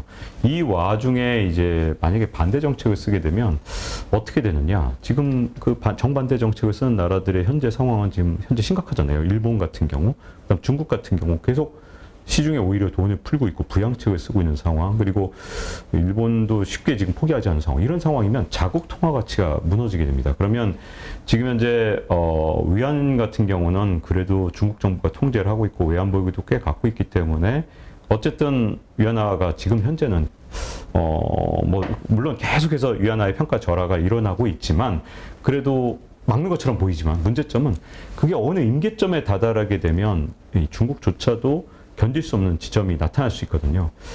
근데 이게 약간은 치킨 게임처럼 좀 되고 있어요. 왜냐하면 이게 그동안 양털깎기라고 불렀던 나라들은 뭐 중남미 국가들, 그렇죠. 또는 뭐 동아시아나 뭐 동남아시아 국가들, 체급차가 확 났을 때. 네, 그렇죠. 그래서 사실은 이제 그 양털깎기라는 표현이 붙을 만큼 미국한테 굉장히 유리한, 이쪽은 이제 양을 키우는 이쪽은 진짜 쉽게 그냥 털만 깎으면 되는 거잖아요. 근데 중국은 그런 정도는 저는 아니라고 보고요. 사실은 금융 측에서 미국이 아주 치밀하게 계획을 세워야 이길 수 있는 상대이기 때문에 제가 보기에는 양털깎기라는 표현보다는 패권 전쟁을 위한 지금 현재 금리 인상의 측면도 충분히 있다고 보여집니다. 네. 지금 사실 러시아하고 우크라이나 전쟁 이 이후로 세계 패권이 좀 많이 바뀌었다. 그러니까 미국의 패권이 약해졌다라는 걸 보여줬다. 이런 얘기도 있어요. 뭐 러시아를 스위프트에서 뺐는데도 불구하고 안정화돼 가고 그 다음에 뭐 사우디도 말을 안 듣고 그 중국이나 러시아가 수장으로 있는 브릭스에 가입을 하네. 뭐 이런 얘기들이 나오고 이러한 현상 어떻게 봐야 되는 겁니까? 뭐 분명히 아마 예전에 미국이 혼자서 전 세계 질서를 다 좌우하던 팍스 아메리카나 이 미국에 의한 평화 시대에 비해선 분명히 미국의 패권이 약해졌다고 보여지는데요. 근데 이게 단순하게 그렇게 볼 만한 측면이 있는 게 아니라 또 아주 복잡한 또 다른 측면이 있습니다. 일단 미국이 전 세계를 완전히 질서를 다 저하던 여기서는 물러난 게 맞는데요. 이제 러시아하고 우크라이나 전쟁이 계속되면서 특이한 현상이 일어났는데 일단 이제 러시아와 중국 진영에서의 변화를 하나 보셔야 되는데 러시아라는 나라가 옛날만큼 강한 나라가 아니라는 걸 스스로가 군사력 면에서 충분히 보여줬잖아요. 예전에는 러시아가 우크라이나를 침공하면 당연히 일주일 뭐 열흘 안에 그렇죠. 당연히 키이우 다 점령할 줄 알았는데 그렇지 못했잖아요. 그 점에서 이제 러시아가 이제 정치 군사적으로 굉장히 약화됐고요. 또 하나 측면은 경제적으로는 이대로 가면 이제 러시아가 갖고 있는 천연가스나 아니면 석유를 더 이상은 아마 서방 세계에 팔기가 정말 어려워졌잖아요. 그럼 러시아 입장에서 팔 수 있는 나라가 중국 외에는 그렇죠. 제대로 된 큰 시장이 없는 거잖아요. 그래서 러시아가 중국에 아주 크게 왜속되기 시작했다 해도 과언이 아니거든요. 자, 이쪽이 이제 중국과 러시아 진영에서의 변화라면, 자, 이게 미국과 서방의 진영도 한번 보실 필요가 있는데, 이번에 러시아하고 우크라이나가 서로 전쟁을 하면서 미국이 약화된 측면도 있지만, 제일 가장 약해진 나라가 어딘지를 생각하셔야 되는데, 서방 쪽에선 유럽입니다. 유럽이 이 우크라이나 전쟁이 일어나기 전까지만 해도 유럽 경제가 이렇게 약할 줄은 몰랐잖아요. 트러스의 정책 하나 나왔다고 해서 이게 감세 정책 옛날에 했던 정책인데요. 근데 왜 이번에 이렇게 난리가 났죠? 그만큼 영국의 국채 시장이 옛날보다 훨씬 더 허약해졌다는 거고요. 독일은 보세요. 진짜 뭐 그렇게 강력했던 세계 최강의 제조업 국가였는 줄 알았는데 지금은 정말 엄청나게 약한 모습으로 지금 추락해 가고 있잖아요. 유럽의 경제를 이끌던 나라들이 이 모양 이 꼴로 지금 현재 추락하고 있는 모습. 자, 그러면 어떤 문제가 생겼느냐? 지금 어차피 지금 현재 세계가 양극화 되고 있잖아요. 두 개로 지금 갈라져 있습니다. 그래서 이쪽 진영에서도 지금 중국의 영향력이 굉장히 커졌죠. 자, 이쪽에서는 누구의 영향력이 더 커졌을까요? 미국이 훨씬 더 커졌죠. 그래서 이제는 좀 안타까운 게 이제 우리한테도 좀 힘든 일로 다가올 거예요. 우리가 미국이 아니잖아요. 그렇죠. 그러다 보니까 우리도 마찬가지인데 어쨌든 양쪽의 강대국의 축의 강화 이게 굉장히 커졌고 다만 이제 미국의 이제 과거 요 우크라이나 전쟁이 일어나기 전에 세계 패권을 갖고 있던 거랑 비교해서는 파이가 좀 작아졌을지도 모르지만 이 내에서는 어쨌든 유럽에 비해서 상대적으로 가장 강한 모습을 보여주고 있기 때문에 경제적 측면에서 미국은 득실이 확실하게 얻은 것도 있는 그런 상황이 돼버린 거죠. 근데 말씀하셨듯이 러시아와 중국, 뭐 그전에도 뭐 같은 뭐 공산국가로서 뭐 밀접했지만 이번에 더 완전히 끈끈해진 거 아니냐. 그래서 뭐 책에서도 언급이 되지만은 초강대국 미국이 중국에 대해서 오판한 거 아니냐 이런 내용이 있던데요. 네. 제가 보기에는 이제 미국이 사실은 세계화를 이끌었던 방식이 사실 영국도 사실 세계화의 원조 그러면 우리가 영국이잖아요. 대영 제국이 세계화를 이끌었던 방식보다는 좀 더 관대했다 이렇게 보여지거든요. 이 표현이 좀 여기 가치관이 들어가서 좀 그런데 어쨌든 영국하고 비교해 보면 차이가 아주 극명하게 나타납니다. 왜냐하면 영국이 이제 세계화를 추진할 때 가장 이제 중국 역할을 했던 게 어떻게 보면 인도잖아요. 그래서 인도에서 이제 저임금 노동자들을 활용해서 여러 가지 이제 경제 성장을 이끄는 과정에서 영국은 철저한 원칙이 하나 있었습니다. 뭐냐면 절대로 제조업 생산 기지는 인도에 설치하지 않는 겁니다. 그리고 두 번째는 인도에서의 어떤 고유한 자본, 민족 자본이나 이런 것들이 형성되지 않도록 철저하게 통제했습니다. 이렇게 어마어마하게 통제를 했기 때문에 영국에 의한 지배가 굉장히 오래 지속된 거죠. 영국이라는 나라가 사실은 인구나 아니면 뭐 국토 면적이나 뭐 아니면 자원이나 미국하고 우리랑 거기나 뭐 비슷한 것 같은데. 그렇죠. 근데 그 영국이 대영 제국이라는 힘으로 진짜 강대한 힘을 가졌던 이유는 어떻게 보면 자기의 약점을 정확하게 알았기 때문인 것 같아요. 만약에 인도란 나라의 제조업 생산 기지를 설치해줬다. 첨단 공장인 면방직 공장을 만약에 인도에다가 그 당시에 지어줬다. 그러면 제가 보기엔 패권은 한 20, 30년 내로 뒤집혔을 겁니다. 왜냐하면 인도란 나라가 정말 엄청난 시장도 있고 그 안에 인적 자원도 있잖아요. 그렇죠. 근데 그게 철저하게 형성되지 못하도록 만들었기 때문에 인도가 아직까지도 고통받는다고 인도 사람들은 또 이제 비판을 하는 거잖아요. 자, 근데 영국이란 나라가 그렇게 철저하게 통제한 그런 세계화를 통해서 자국의 이익을 극대화해온 데 비해서 미국이란 나라는 좀 특이하게도 이 세계화 속에서 중국을 끼워 넣은 다음에 이거 사실은 클린턴 대통령이 한 거죠. 그렇죠. 왜냐하면 WTO 가입, 세계무역기구 가입을 할 때 그 관련되는 제반 법안을 클린턴 대통령이 자기가 소속한 민주당에 속해 있었잖아요. 근데 민주당에 속해 있으면서 민주당의 강력한 반대에도 불구하고 추진한 게 중국의 WTO 가입을 위한 여러 가지 제반 법안들을 통과시켜 준 겁니다. 자, 그 과정에서 이제 중국 시장에 접근하게 됐을 때 정말 특이한 건 사실은 미국이 1990년에서 한 2000년대 초반까지만 해도 저는 중국에 대해서 룰을 설정할 만큼 강대국이었다고 저는 생각하거든요. 물론 뭐 지금은 어림도 없지만 그렇죠. 그때는 중국 시장에 접근할 때는 내가 이런 룰을 만들었으니까 내 룰에 따라라 라고 했을 때 그렇게 다른 나라가 쉽게 반기를 들 수 있었느냐. 그러지 않게 제가 보기엔 룰을 굉장히 정말 진짜로 자유롭게 정해놓다 보니까 오히려 중국이 정해버렸어요. 야, 우리의 이렇게 거대한 시장 탐나지? 탐나서 내 시장을 노린다면 이제 앞으로 말이야 첨단 제조업은 우리가 지분을 50% 플러스 한 주를 우리가 갖지 않으면 우리나라 땅에 자회사 못 세워. 이런 식으로 만들어 버리니까 그 중국 입장에서는 이 시장 적극권을 내세워서 온갖 요구들을 서방 자본에 대해서 하게 된 거죠. 근데 사실 그 룰을 제정할 수 있는 힘이 있을 때 사실 영국식으로 하지 않고 미국이 그렇게 한 데에는 저도 이제 여러 가지 해석이 있습니다만 저는 가장 큰 원인 중에 하나는 요건 책에도 안 썼는데 오히려 더 가까운 건 사실은 영국이란 나라는 오히려 땅이 좁고 자원도 적고 하다 보니 자국에 대한 약간 자신감이 보다는 초반에 그러니까 지금 대영 제국이 된 다음이 아니라 처음에 대영 제국이라는 걸 구성해 나갈 때 자기 약점을 좀 부담스럽잖아요. 그렇죠. 미국은 너무 가진 게 많다 보니까 야, 뭐 감히 중국이 그 당시 1990년에 중국이라고 생각해봐야 미국이 볼 땐 진짜 한없이 후진국이니까 뭐 따라와도 니네가 1, 2세기 내로 따라오겠냐. 적어도 한 세기, 두 세기 걸리겠지. 이런 약간의 과시를 했군요. 여유가 있었던 게 아닌가. 덕분에 중국이 아주 빠른 속도로 따라왔고 그 패권 전쟁까지 시작되면서 저는 이제는 세계화의 시대로 다시는 돌아가지 못하는 이제 탈세계화의 시대가 이제 굳어지는 게 아닌가 싶습니다. 그렇죠. 요즘은 더 나아가서 신냉전의 시대 뭐 이런 표현도 하니까. 근데 어쨌건 말씀하신 대로 이러한 요즘 그 미국 강달러 현상 이러한 것들로 인해서 그러지 못한 특히 신흥국 국가들은 더 큰 위기 상황에 빠질 수 있는 환경이 됐잖아요. 거기 뭐 중국도 마찬가지고.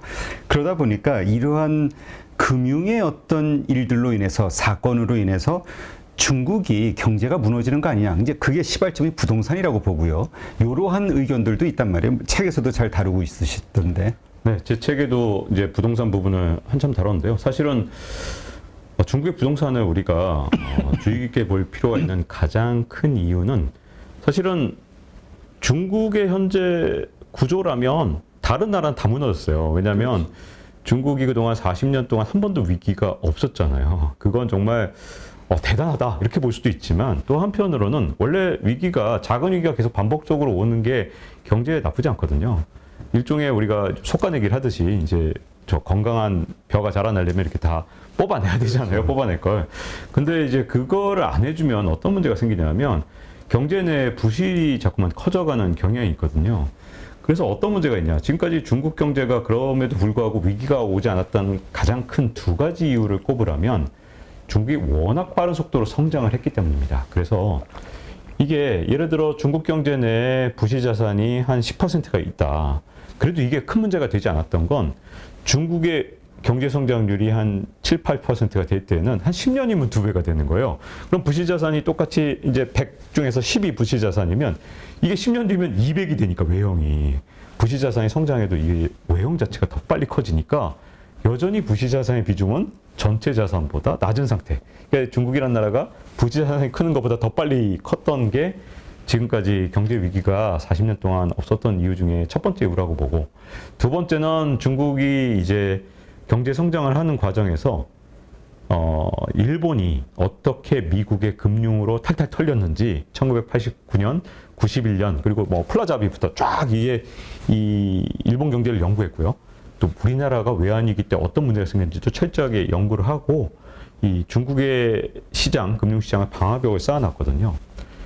이 두 가지가 지금까지 중국 경제를 지켜왔던 건데 저는 그 두 가지를 다 흔들어 놓을 수 있는 게 부동산이라고 생각합니다. 왜냐하면 첫 번째는 일단 중국 경제가 일단 지금까지 이제 엄청난 고성장을 해왔기 때문에 문제가 없었다고 말씀드렸지만 이미 2022년의 성장률은 뭐 기껏 성장해봐야 뭐 3.3에서 한 아무리 많이 성장해도 4.4나 5.0은 안 될 것 같아요. 4.4 정도 될 것 같은데, 자, 성장률이 이렇게 떨어지면 어떻게 되느냐? 부실 자산이 늘어나는 속도는 이렇게 같이 늘어나거나 오히려 이게 성장률이 떨어지면 더 빨리 늘어나거든요.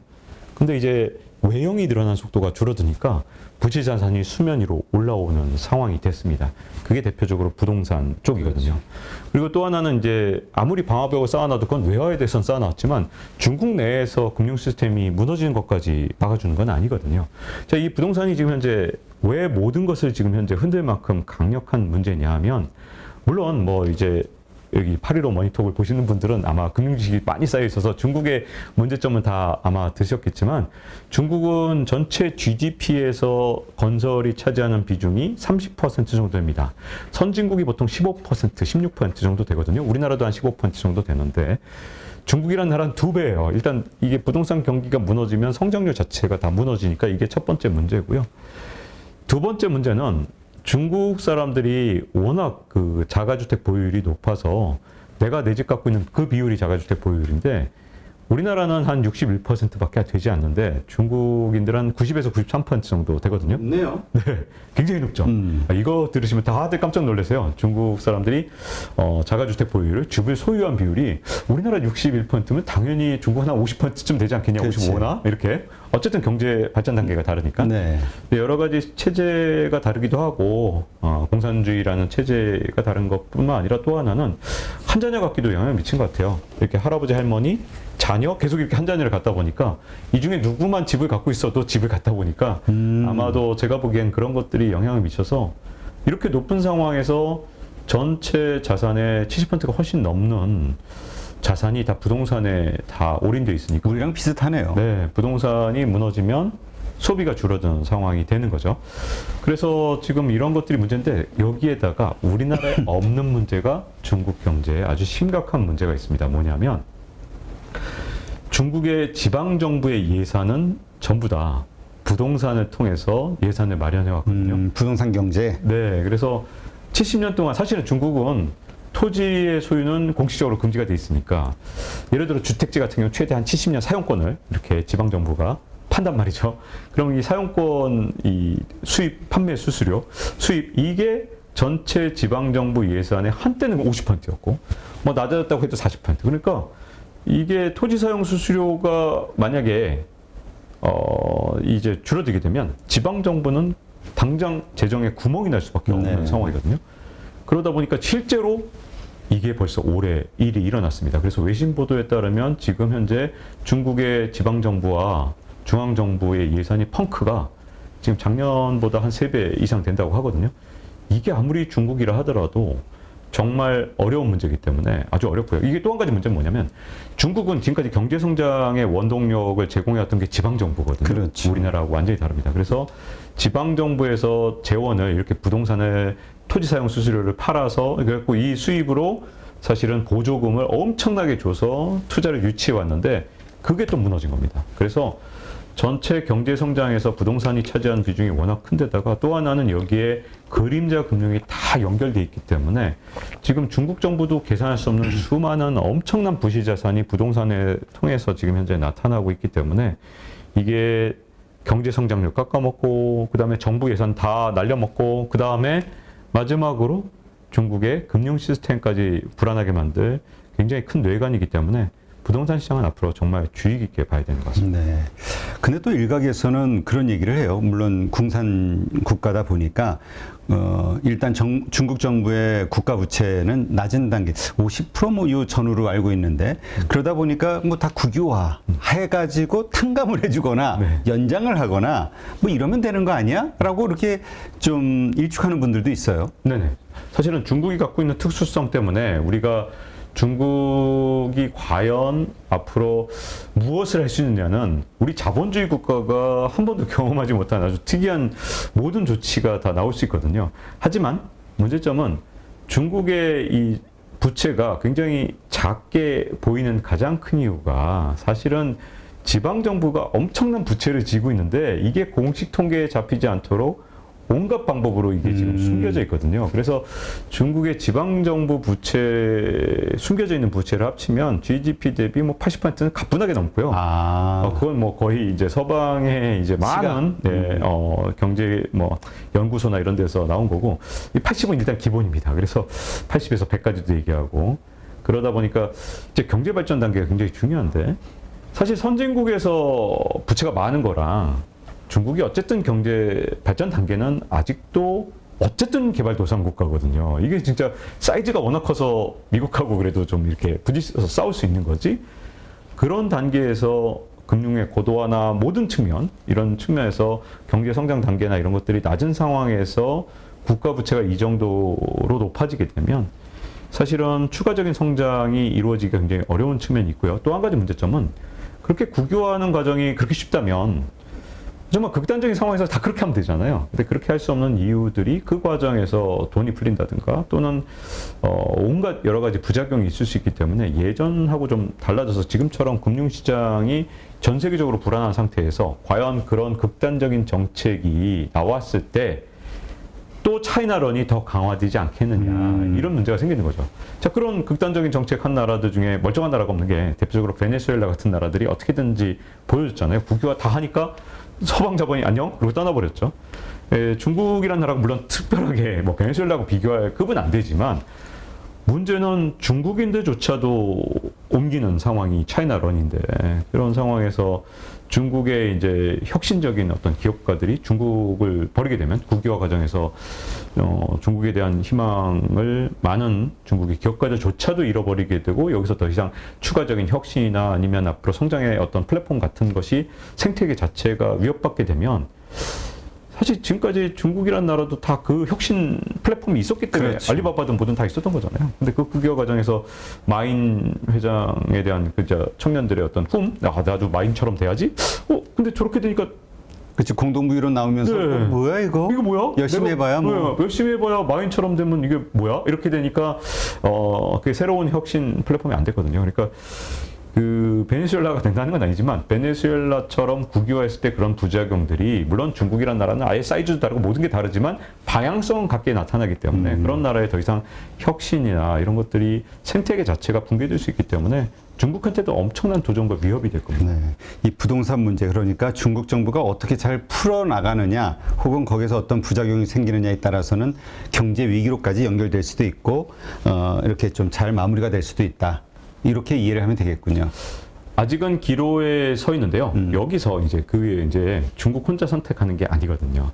자, 미국이 그동안 사실 패권 전쟁하면서 온갖 카드를 다 써왔죠. 무역 카드 써봤습니다. 기술 카드 써봤어요. 근데 사실 무역 카드는 전혀 도움이 안 됐잖아요. 별로 효과가 없었습니다. 오히려 중국의 대외 수출액은 더 늘어난 걸로 나오던데. 왜 그러냐? 그 이유는 뭐냐면 그동안 진짜 미국이라는 나라에 더 이상 공장이 없기 때문에 자, 관세를 부과하는 걸 잘 생각해 보세요. 중국으로부터 수입되는 거에 관세를 부과하면 이게 어떤 효과가 있냐? 수입 대체. 그러니까 중국이라는 나라에서 수입하는 걸 다른 나라에서 수입을 하던가 아니면 미국에서 이걸 수입 대체를 해야 되잖아요. 근데 다른 나라가 아예 공장이 없고, 그 다음에 중국이란 나라는 여전히 어마어마한 천문학적인 보조금으로 계속해서 지원을 하다 보니까 여전히 다른 나라에서 원가 경쟁이 여전히 중국에 안 되는 거죠. 그런 상황에서 무역 보복이 별로 도움이 안 됐죠. 그 다음에 기술 보복도, 기술 전쟁조차도 사실은 아직까지 효과가 없었어요. 물론 이제 10월 초에 나온 새로운 조치가 좀 효과가 있을지는 좀 두고 봐야겠지만, 그 전까지 조치, 어떤 걸 조치를 취해도 2021년에 가장 빠르게 성장한 반도체 회사 20개 중에 19개가 중국 회사다. 블룸버그에 나왔죠. 저도 되게 충격받았습니다. 이 정도로 중국이 빠르게 성장할 줄 몰랐고, 심지어 최근에 올 상반기에 나왔던 기사 중에 SMIC가 7나노를 중국이 온갖 규제를 넘어서도 만들어냈단 말이죠. 자, 그런데 저는 사실은 미국이 갖고 있는 가장 강력한 힘이 과연 무역이나 아니면 기술일까? 물론 무역보다는 기술이 훨씬 더 강력한 보복이고, 그치. 그리고 더 강력한 건 저는 아직까지 안 쓴 금융카드라고 생각하거든요. 그래서 이제 중국이라는 나라가 이제 이걸 잘하느냐 못하느냐만 여기에 변수가 있는 게 아니고요. 더 큰 변수는 이 중국이 혹시 부동산으로 문제가 생겼을 때 과연 미국이 어떻게 이걸 공격해 들어갈 것이냐. 과거에 미국하고 일본이 경제 패권 전쟁을 벌였을 때 얼마나 집요하게 공격을 했냐 보면 기록 보면 진짜 잔혹할 정도더라고요. 왜냐하면 일본이 1990년대 초중반 넘어가면서 거의 사실상 일본 경제가 무너지다시피 했잖아요. 그렇죠. 그때도 미국은 계속해서 금융으로 일본을 때렸습니다. 진짜 충격적인 정도로 90년대 중반까지 계속 찍어 눌렀거든요. 그러니까 저는 미국이 금융이란 카드를 어떻게 활용할 것이냐까지 넣어야만 중국이 이제 이제 어떤 미국과의 싸움에서 중국의 응전 이런 것들이 맞물리면서 앞으로 중국의 부동산 시장은 아주 굉장한 복잡한 문제를 만들어낼 거라고 봅니다. 네, 알겠습니다. 지금 말씀하신 그 기술과 관련한 기술 패권 전쟁이라는 표현도 있었잖아요. 네. 근데 요즘 특히 그 반도체, 그다음에 2차 전지, 그러니까 이 뭔가 미래 산업이라고 볼 수 있는 것들에 대한 하이 테크놀로지에 대한 규제, 수출조차도 못하게 해버리니까 자국 기업들조차도 이러한 것들을 통해서 또 역시 중국을 찍어 누르려는 이제 미국의 시도가 있단 말이죠. 이게 과연 성공할 것이냐? 그거에 대해서는 많은 분들이 좀 의문을 갖기는 해요. 상당히 이제 쉽지 않을 것 같습니다. 왜냐하면 사실은 저는 미국이 정말 중국하고 제대로 싸우려면 금융카드까지 동원하지 않으면 아주 쉬운 싸움은 아닐 것이다. 왜냐하면 기술이라는 측면이 의외로 이게 세계화 과정에서 사실 중국하고 인적 교류가 굉장히 많거든요. 그러니까 사실은 이게 완전히 끊어내기가 되게 힘든 거죠. 미국이라는 나라가 정말 어떻게 보면 세계화 과정에서 굉장히 자유롭게 인적 교류를 해왔기 때문에 곳곳에 어쨌든 중국인 유학생이 이제 미국인으로 살아가면서 또 이제 인적 교류가 왔다 갔다 하면서 만들어져 있고 온갖 혼맥으로 다양하게 이 중화권이 또 연결이 다 돼 있지 않습니까? 그러다 보니까 기술 규제가 왜 이렇게 안 먹히느냐? 규제를 해도 그 핵심 미국에 있는 핵심 산업에서도 이 중국권 또는 중화권 사람들이 국적이 달라도 다 연결돼 있단 말이에요. 그렇죠. 그래서 기술 규제가 왜 안 먹혔느냐는 제가 보기에는 그런 쪽에 있다고 보여지고요. 그리고 또 한 가지 문제점은 경험의 축적이 가장 큰 문제인데요. 이게 그냥 예니까 거기 전기차를 투자하시는 분들이 이거 신경 쓰는 것이 아니고 자율주행차나 전기차에서 중요한 게 뭐냐. 사실은 제조업에서 제일 중요한 건 사실은 경험의 축적입니다. 그렇죠.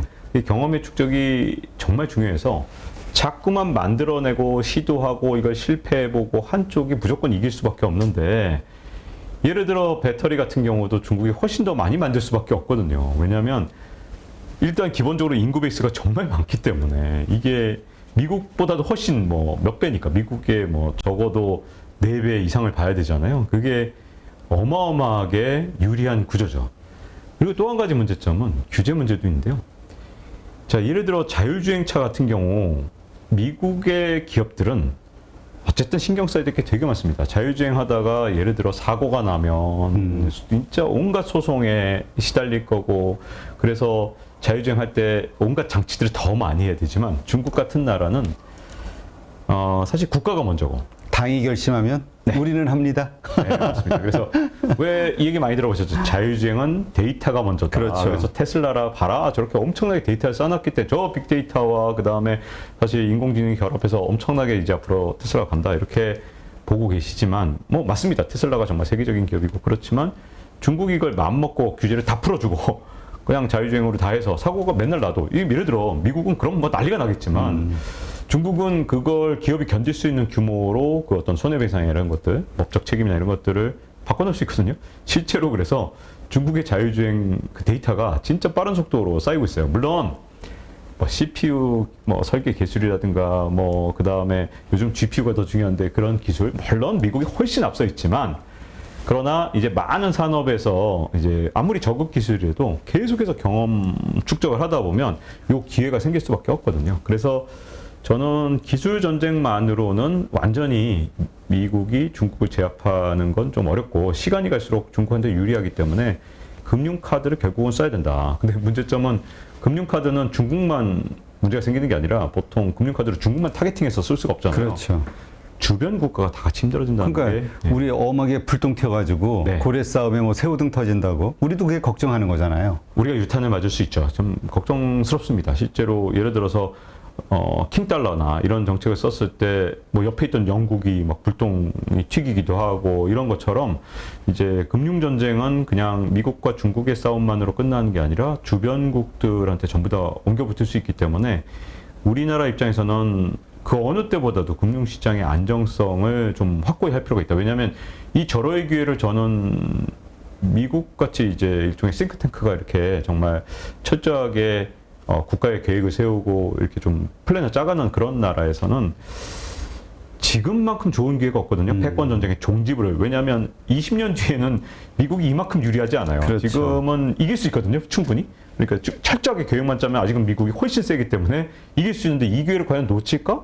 그럴 가능성보다는 이 기회를 잡으려고 하고 그 과정에서 금융 시스템이 안정적이지 않으면 진짜 위험하다는 걸 꼭 아마 정부 당국에서도 꼭 그걸 유념해야 될 시기인 것 같습니다. 하여튼 우리는 지금 가장 뭐 치포 동맹이니 뭐니 해가지고 반도체라든가 뭐 이런 것들만 고민하고 있는데 그게 아니라 이게 금융과 관련해서 우리가 어떤 영향이 오게 될지 이거에 대해 좀 더 고민을 해봐야 되겠군요. 요즘 우리도 신용위기 경색이라고 표현하잖아요.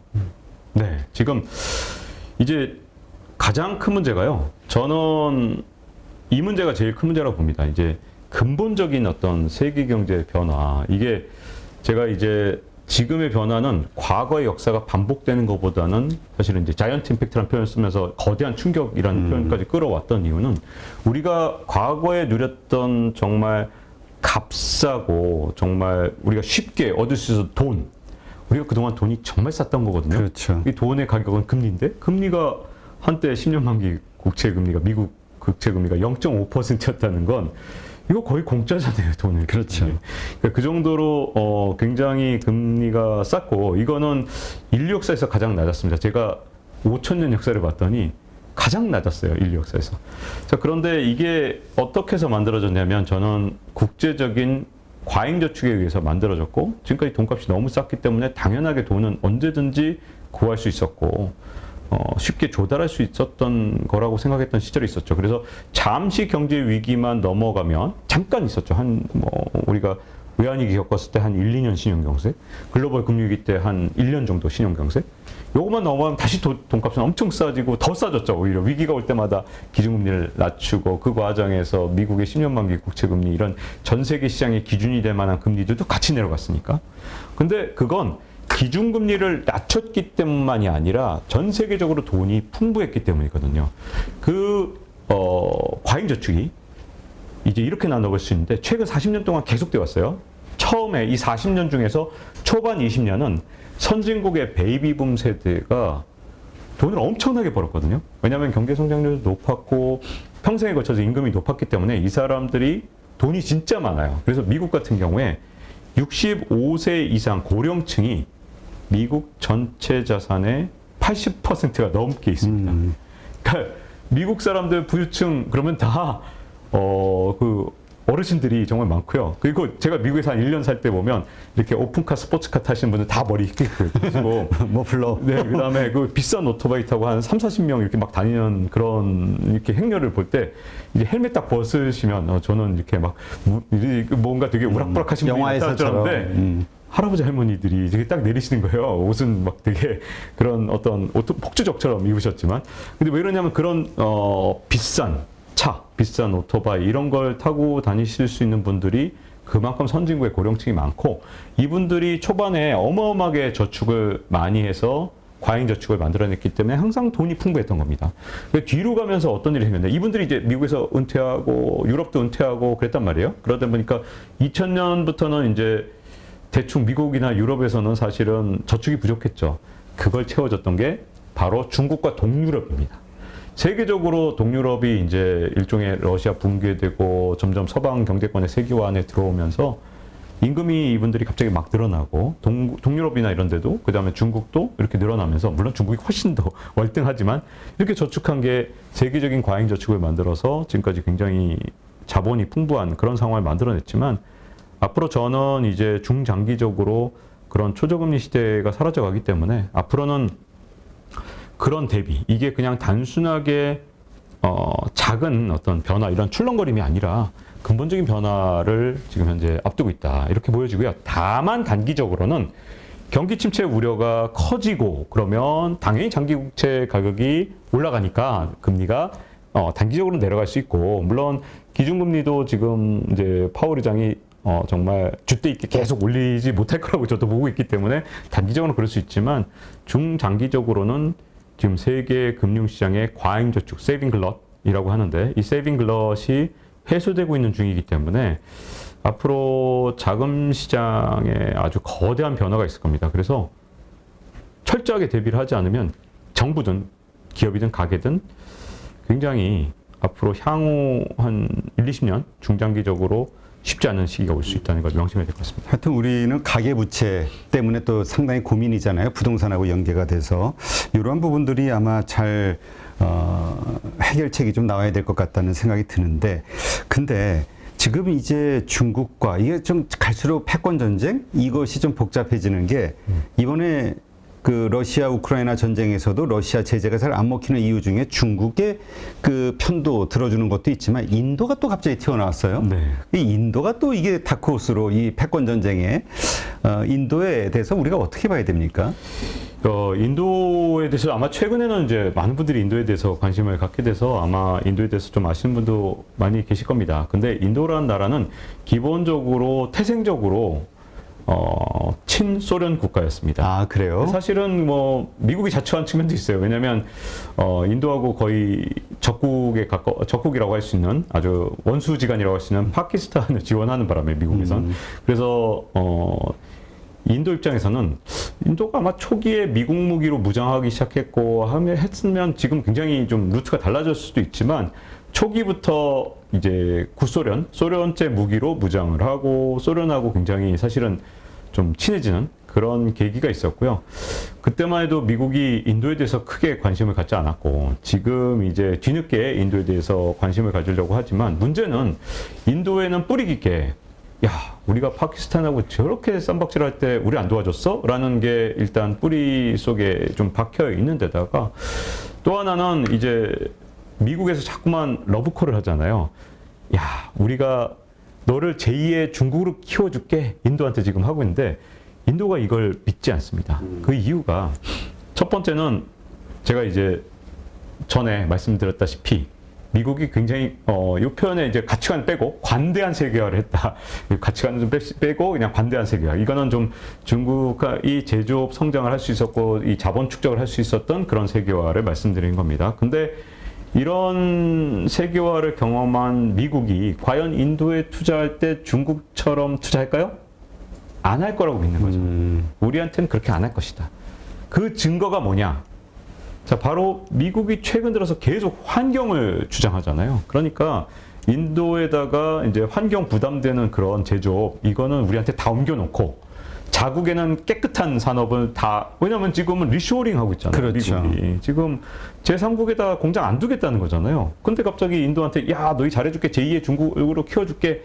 이렇게 얘기를 하면 인도도 지금 뭐라고 생각하냐면 아, 우리한테는 지금 좀 지저분한 산업을 다 우리한테 떠넘기고 우리 환경 규제가 낮으니까 여기 다 옮겨놔서 잠시 우리를 머무르는 그런 생산 기지로 만들었다가 나중에 환경을 빌미로 해서 우리를 억압하면 어떡하지?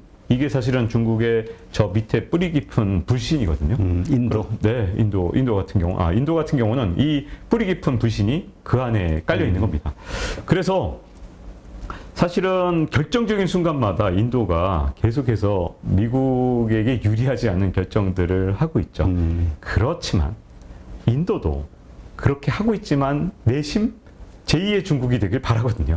그러니까 우리가 중국의 밸류체인, 세계의 공장이었던 그 밸류체인을 딴 데로 옮기자. 이게 이제 선진국들의 합의라고 봤을 때 그 대상국은 인도와 베트남이잖아요. 맞습니다. 근데 베트남이라는 나라가 사이즈가 인도를 그렇죠. 하고 비교하면 엄청난 차이가 나거든요. 중국을 완전히 대체하려면 결국 인도가 필요하고, 그래서 저는 인도가 지금 몸값을 높여가는 과정이고 결정적인 순간마다 사실은 우리 그렇게 호락호락하지 않아라는 신호를 보여주고 있다고 보고요.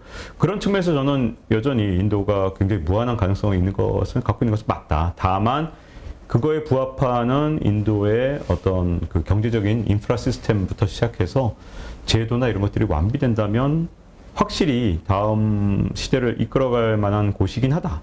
다만 책에도 썼지만 인도의 주가가 그걸 이미 다 반영하고 있습니다. 전 계속 제일 많이 오른 것 같아요, 세계에서. 시장 PER 퍼로 보면 정말 이제는 거의 세계에서 제일 높은 주가이기 때문에 이미 고평가가 엄청나게 돼 있어요. 그래서 인도 투자 저는 관심을 가져야 되지만 지금 수준의 고평가에서 적극적으로 투자할 때는 아니고 혹시라도 시장에 조정이 와서 충분히 인도의 주가가 낮아지고 대신 또 한편으로는 제도가 정비돼서 이 국제 글로벌 가치 사슬 밸류 체인 안에 들어올 만한 준비가 된다면 앞으로 가장 마지막 남은 강력한 투자처라고 봅니다.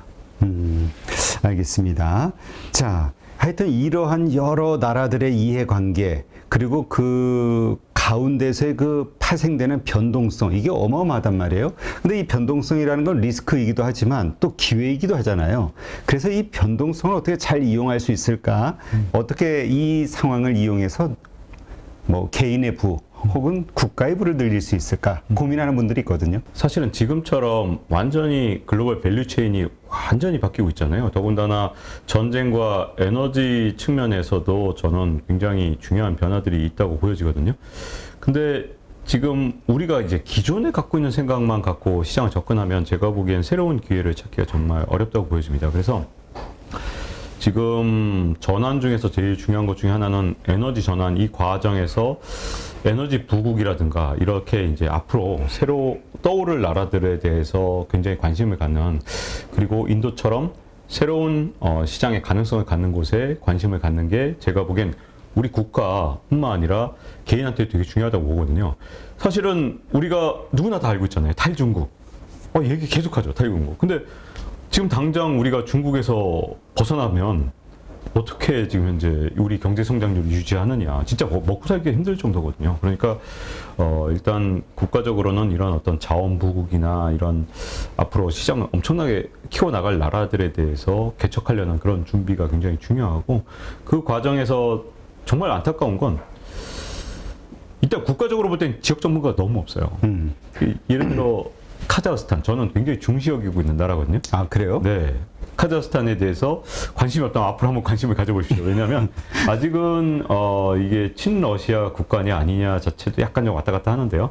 올해 초에는 이제 러시아에서 시위를 진압하기도 하고, 그래서 아직은 친러시아 국가지만 이제 국민들은 왜 우리가 언제까지 이래야 되냐 이런 지금 반감도 좀 있는데, 왜 카자흐스탄이 지금 중요하냐? 국토 면적도 엄청나게 넓지만 여기에 자원이 진짜 엄청나게 많습니다. 그것도 우리가 이제 화석 에너지, 뭐 천연가스나 석유 많고요. 그리고 우리가 혹시 미래에 많이 사용할지도 모르는 우라늄도 말이죠. 네. 우리가 원전으로 그냥 간다 이렇게 그냥 추상적으로 생각할 수가 없는 게, 우라늄 다 러시아 통해서 지금 제조야 아니면 이런 공급망이 굉장히 장악돼 있어요. 근데 카자흐스탄 같은 경우 전 세계 우라늄 생산량의 거의 한 40% 이상을 담당하고 있다 보니까 우라늄도 많아요. 그래서 카자흐스탄 같은 경우 전 세계 원소 기호에 있는 모든 원자재가 다 있는 풍부한 나라. 그러니까 앞으로 어떤 방향으로 에너지 구조가 바뀌어 나가도 이 나라에 정말 굉장히 우리가 관심을 가져야 되는데 안타깝게도 우리가 그런 부분에 있어서 굉장히 약합니다. 그래서 다 미국과 중국에 올인해 있는 거죠. 왜냐하면 뭐 경제학 하신 분이든 뭐 투자 전문가도 예를 들어 뭐 친중이나 뭐 친민이 할 정도로 딱 양쪽만 있잖아요. 그렇죠. 근데 세계 지도를 딱 놓고 보면 무한한 가능성이 열려 있는 나라들이 정말 많은데 안타깝게도 우리가 아직도 미국이나 중국 내에 있다는 겁니다. 그래서 이런 변동성이 있는 그런 상황에서는 과거의 생각만 가지면 안 되죠. 왜냐하면 지난 30년 동안은 원자재 가격이나 이런 것들이 들썩거리지 않았을 때 우리가 생각했던 가능성이 없던 나라가 지금은 가능성이 있는 나라가 될 수도 있기 때문에 과거의 패턴과 관계없이 정말 새로운 가능성을 찾아가는 게 국가한테도 정말 중요하고 우리가 투자할 때도 좀 시야를 넓혀가면서 좀 봐야 되지 않을까 이런 생각이 들고요. 또 하나는 이제 우리가 지금까지 이제 항상 이렇게 경제가 파동을 그리면서 왔던 건 최근 30년이거든요. 그렇죠. 근데 이제 그러다 보니까 대충 우리는 머릿속에 이제 수렴을 한다는 생각을 갖고 있고 이런 패턴이 있다고 생각하고 있어요. 여러분 이제는 패턴을 완전히 지우십시오. 저는 앞으로 세계 경제는 수렴이나 패턴보다는 발산 그리고 우리가 한 번도 경험하지 못했던 새로운 세계로 가고 있다고 생각하거든요. 그 생각, 과거처럼 패턴이 반복된다고 생각하는 순간 제가 보기엔 수많은 투자의 기회나 아니면 도약의 기회를 놓친다고 보고요. 정말 이번에는 거대한 충격이 한번 진짜 완전히 이 뿌리째 다 완전히 다 흔들리는 상황이기 때문에 제가 보기에는 그런 어떤 과거에 30년 동안 반복됐던 세계가 앞으로도 반복될 것이라고 생각하면 안 된다고 보고요. 자, 그러면 이제 투자자 개인한테는 저는 이런 생각인데 이번에야말로 진짜로 뭐 진짜 워낙 많이들 분산 투자하라 이런 얘기하지만 이번에 진짜 분산 투자 안 하면 정말 큰일 날 거라고 보여집니다. 왜냐하면 아직도 이제 과거 2020년에 아주 특이한 상황, V자 반등했는데 내가 그때 벼락거지 됐지 이런 생각을 갖고 앞으로 2022년 이후를 준비해 나간다면 제가 보기에는 굉장히 어려움에 왜냐하면 우리가 지금 이제 어느 정도 상황인지 잘 생각해 보세요. 지금 상황을. 트러스 전 총리의 감세 정책 하나가 영국의 금융시장을 붕괴시킬 뻔하고. 그렇죠. 네. 즉 이게 뭐냐면 V자 반등만큼 무서운 게 뭐냐. 그러니까 주가 오를 때는 오를 수도 있죠. 뭐 지금 현재 워낙 많이 떨어져 있으니까 충분히 그럴 수 있지만 지금은 이렇게 뭐 예를 들어서 레고랜드 사태 하나가 우리 금융시장 전체를 어렵게 만드는 사태. 이게 상상도 못했던 일이잖아요. 그렇죠. 영국이란 나라가 이렇게까지 취약한 나라였나? 우리나라 회사채 시장이 이렇게 취약해? 그러니까 레고 그게 무슨 상관이야? 그래서 전혀 생각도 못했던. 2천억 원 그게 왜 금융시장 전체를 흔들지? 자, 지금은 어떤 상태냐면요. 제가 이제 전공한 게 복잡계 경제학이라는 건데 기본적으로 세계 경제가 임계 상태에 와 있잖아요. 티핑 포인트라고도 하죠. 티핑 포인트에 와 있으면 이 물이 끓기 전에 그 상태라고 생각하시면 돼요. 물이 보글보글 끓기 전에 아주 조금만 온도가 더 올라가면 보글 끓어버리잖아요. 또 다른 표현으로는 우리가 모래산 실험이 있는데 모래를 계속 떨어뜨려요. 이거 이제 저희 복잡계 경제학에서 예로 많이 드는 건데 모래를 계속 떨어뜨리면 모래놀이 할 때 모래가 계속 위로 쌓이죠. 위로. 근데 어떤 모래 하나는 산사태를 일으킵니다. 지금은 그러니까 요게 뭐가 잘못해서가 문제가 아니고 이런 임계 상황에서 떨어진 모래알은 산사태를 일으킨다고요. 그러니까 문제점은 지금과 같은 때에 2020년 3월의 경험을 자꾸 적용하려고 하지 마시고 그냥 진짜 철저하게 어떠한 상황이 돼도 문제가 없도록 골고루 이렇게 진짜로 분산해야 되고 그게 원화 몰빵 이거 위험하고 현금 몰빵 하라는 뜻이 아닙니다. 이 정말 어떤 방향으로 이게 인플레이션이든 뭐 금융 시스템의 혼란이든 이게 왔을 때 문제가 없는 단단한 예를 들어 각 자산이 골고루 분산되어 있는 그런 때가 지금 굉장히 중요하다 보여집니다. 네, 알겠습니다. 근데 지금 그 에너지와 관련해서 지금 우리 신재생 에너지, 뭐 지금 바이든 정부가 추진하고 있는 게 이제 신재생 에너지에 대한 정책들인데 이것이 과연 성공할 것이냐에 대한 부분. 근데 이것이 성공하기 위해서는 전 세계가 동의를 하고 함께 보조를 맞춰줘야 되는데 아까 인도 말씀하셨지만 개발도상국 국가들은 뭐야, 이제까지 모든 환경은 선진국이 다 돈 벌면서 망쳐놓고 이제 와서 우리는 그러지면 안 된다? 네. 여기에 대한 불만, 이게 과연 공조가 되겠느냐, 이런 의견들도 있거든요. 이제 신재생 에너지만 나오면 진짜 한숨부터 나올 수밖에 없는 게, 저도 지금 기후변화 너무 심각하잖아요. 그렇죠. 아니, 뭐 한번 뭐가 왔다 그러면 뭐 100년 만에 처음, 이런 것들이 지금 뭐 인도의 무더위라든가 유럽의 가뭄이라든가 올해만 해도 겪었던 이상기후가 진짜 엄청나죠. 근데 문제점은 이러니까 신재생 에너지로 빨리 가야 된다는 생각도 있지만 동시에 신재생 에너지에는 정말 엄청나게 복병들이 많다는 겁니다. 이게 지금 말씀하셨던 이 인도나 이런 나라들이 지금 반발하는 것도 굉장히 심각한 문제고요. 더 근본적인 문제점은 이 미국이, 특히 바이든 대통령이 지금 신재생으로 가는데 엄청나게 많은 복병이 있다는 겁니다. 일단 첫 번째는요. 자, 신재생 에너지로 가기 위해서 바이든 대통령이 처음에 대통령에 취임하자마자 국유지에서 석유 개발하지 마, 이렇게 했단 말이죠. 네. 겨우 석 달이었는데. 근데 그거 하나로 지금 현재 미국에서 무슨 일이 생겼냐 하면 더 이상 셰일가스 개발업자들이 셰일 유전, 셰일가스를 개발하지 않습니다. 이 사람들 프래킹 업자라고 하는데, 이 프래킹 업자들이 이거 혹시 개발했다가 무슨 문제가 생겼냐? 당장 언제 규제가 올지 모른다라는 공포도 있지만, 또 하나는 바이든 대통령이 이제 태양광을 한 10여 년 내로, 12~13년 내로 거의 절반까지 올릴 생각이에요. 그러면 이 미국의 에너지 구조가 다 신재생으로 바뀌면, 잘 생각해보세요. 지금부터 셰일가스를 이제 개발을 해서 탐사를 하고 여기서 채굴을 하고 여기 캐내면 아무리 빨리 해도 한 3년은 걸린단 말이죠. 근데 한 2030년이 됐어요. 근데 태양광으로 다 바뀌어 버렸어요. 지금 바이든 목표대로라면. 그러니까 무슨 문제가 생겼겠습니까? 지금 미국 내에서 프래킹 업자들이 더 이상 셰일 오일이나 가스를 개발하지 않죠. 그래서 일시적으로 지금 에너지 가격이 이렇게 고공행진을 하는데, 세계 최대의 산유국은 사우디가 아닙니다, 여러분. 미국이지. 그렇죠. 셰일 오일에 의해서. 네. 근데 그 미국에서 지금 셰일 오일이나 셰일 가스를 개발하려는 노력 자체가 사라졌어요. 원래 어마어마하게 생산량이 증가하다가 지금은 이제 누구도 개발하지 않는, 새로 개발 안 합니다. 있는 걸 잘 요걸 끝내자. 10년 내로 바꾼다며? 10년 뒤에는 이거 못 팔 거 아니야? 그러니까 여기서 이걸로 최대한 비싸게 팔아먹자. 자, 이거 당연히 업자라면 그럴 거잖아요. 그래서 지금 이 상황이 단순히 미국의 프래킹 업자뿐만 아니라 사우디든 러시아든 다 똑같은 생각을 하는 겁니다. 왜냐하면 여기서 내가 유전을 더 개발하면 그러니까 이 컨벤셔널 오일 같은 경우는 개발하는데 한 5년 걸려요. 더 오래 걸립니다. 그래서 컨벤셔널 오일로 5년 개발했는데 5년 뒤에 이제부터 팔아볼까? 그랬더니 태양광으로 막 바뀌어 있어요. 안 되겠죠. 그러니까 있는 걸 갖고 최대한 비싸게 팔아먹자니까 지금의 화석 연료는 비쌀 대로 비싸게 만들었죠. 신재생 에너지 정책이. 그 정책이 잘못됐다는 건 아니지만. 근데 문제점은 신재생 에너지로 이제 가려고 하니까 문제점은 뭐냐면, 태양광에 이제 만드는 단계들이 뭐 인것도 있고 모듈도 있고 뭐 이런 단계들이 쭉 있습니다. 근데 그 단계별로 다 어느 나라가 시장을 잡고 있느냐? 중국이 다 잡고 있어요. 네. 뭐 단계에 따라 95% 잡고 있는 것도 있습니다. 그래서 이쯤 되면 중국을 어떻게 피해서 태양광을 만들겠느냐 하는 문제가 생기죠. 그래서 어떤 문제가 생겼냐? 지금 미국에서는 태양광 공사가 지금 난립니다. 왜냐하면 2035년까지 태양광을 거의 뭐 절반 가까이 막 엄청나게 태양광 비중을 늘리겠다는 거예요. 네. 근데 이게 지금 사실은 말이 안 돼요. 왜냐하면 그때까지 지금 태양광 비중이 한 4%밖에 안 되는데 40% 늘리려면 진짜 계속 2배로 때려 넣어야지 이게 가능하거든요. 근데 중국산은 안 된다고 하거든요. 그렇죠. 그래서 어떤 문제가 생겼냐? 최근에 태양광 공사를 하다가 다 중단됐는데 동남아 건 줄 알고 사왔어요. 뜯어보니까 메이드 인 차이나요. 그리고 공사 중단! 이래버린 거죠.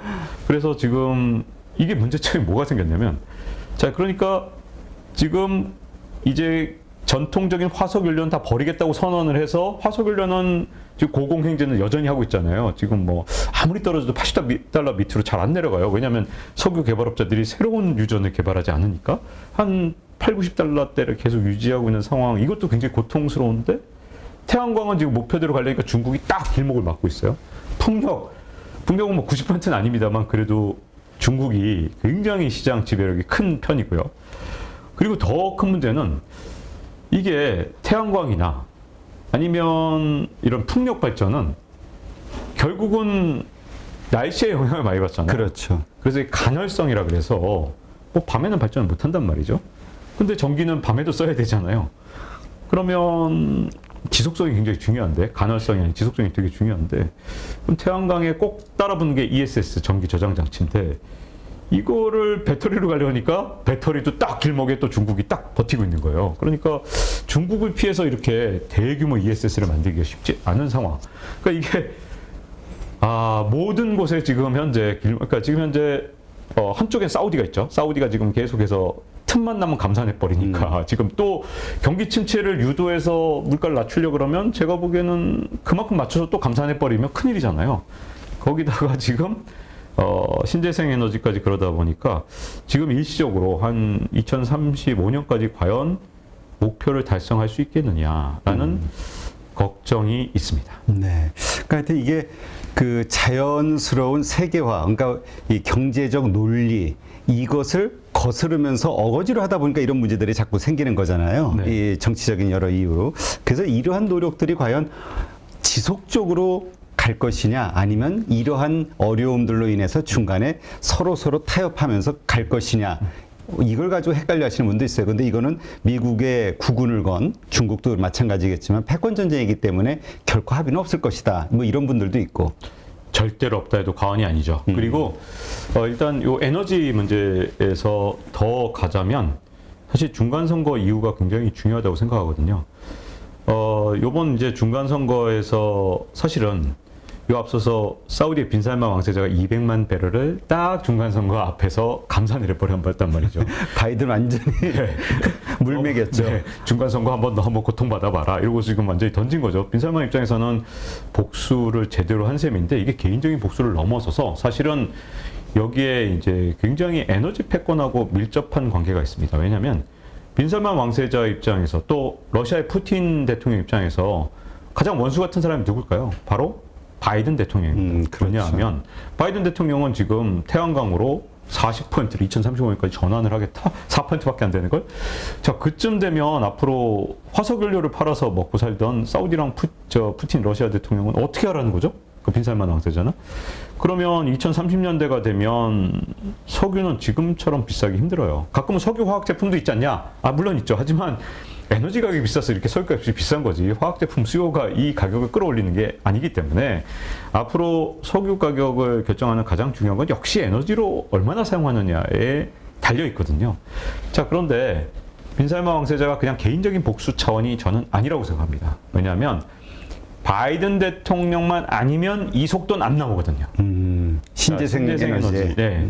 자, 지금 뭐 아무리 유럽이 신재생 뭐 간다 안 간다 뭐 하지만 사실은 그 모든 열쇠는 미국이 쥐고 있습니다. 미국이 그렇죠. 속도를 늦추면 유럽도 어쩔 수 없이 같이 늦출 거고 미국이 가속화하면 같이 가속화하는 시스템이라서 사실 미국 하나만 노리면 돼요. 그야말로 하나만 패면 된다 뭐 이런 얘기도 있듯이 그렇죠. 미국만 어떻게든 꺾어 놓으면 신재생을 그 전환 속도를 뭐 그 자체를 못 막겠지만 속도만 좀 늦춰도 사우디 입장에서는 지금 한 10년을 원유를 비싸게 팔아먹을 거냐 30년을 팔아먹을 거냐는 분명히 굉장히 사우디 입장에서는 다르거든요. 전환은 되겠지만 그런데 이번에 만약에 이제 공화당이 상하원, 양원을 다 장악하면 레임덕이 세게 오거든요. 그렇죠. 그럼 바이든 대통령이 앞으로 남은 2년 동안 경제를 회복시킬 수단도 사실상 잃어버리기 때문에 제가 보기에는 더 힘든 상황에 여러 가지로 처할 겁니다.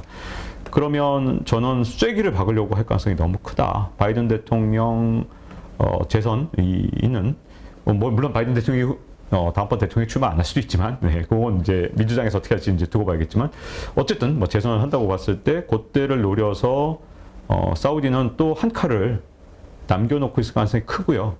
자, 그러면 이제 만약에 다음번에 이제 트럼프 대통령이 또 다시 만약에 등장을 한다든가 또는 트럼프 대통령과 비슷한 성향을 가진 공화당 후보가 나타났을 때 저는 신재생 에너지 전환 속도는 지금 바이든 대통령이 갖고 있는 계획보다 훨씬 늦어질 거라고 봅니다. 왜냐하면 공화당의 기조는 기후 위기 뭐 공화당도 신경 쓰겠죠. 그렇죠. 하지만 지금 당장 먹고 사는 게 더 중요하다고 생각하기 때문에 기후 위기보다는 그쪽으로 갈 거라 이제 아마 이번 중간 선거 결과를 신재생 에너지에 투자하셨든 화석 연료에 투자하셨든 좀 더 아주 주의 깊게 보셔야 될 것 같습니다. 네. 하여튼 많은 분들이 그걸 걱정하더라고요. 신재생 에너지에 투자하신 분들이 혹시나 미국의 정책이 그 IRA 법안으로 표현되는 이 보조금, 신재생과 관련된 여기 보조금들이 다 축소가 되거나 철폐되거나 그랬을 때는 이제 투자하는 것들이 좀 어려워지니까.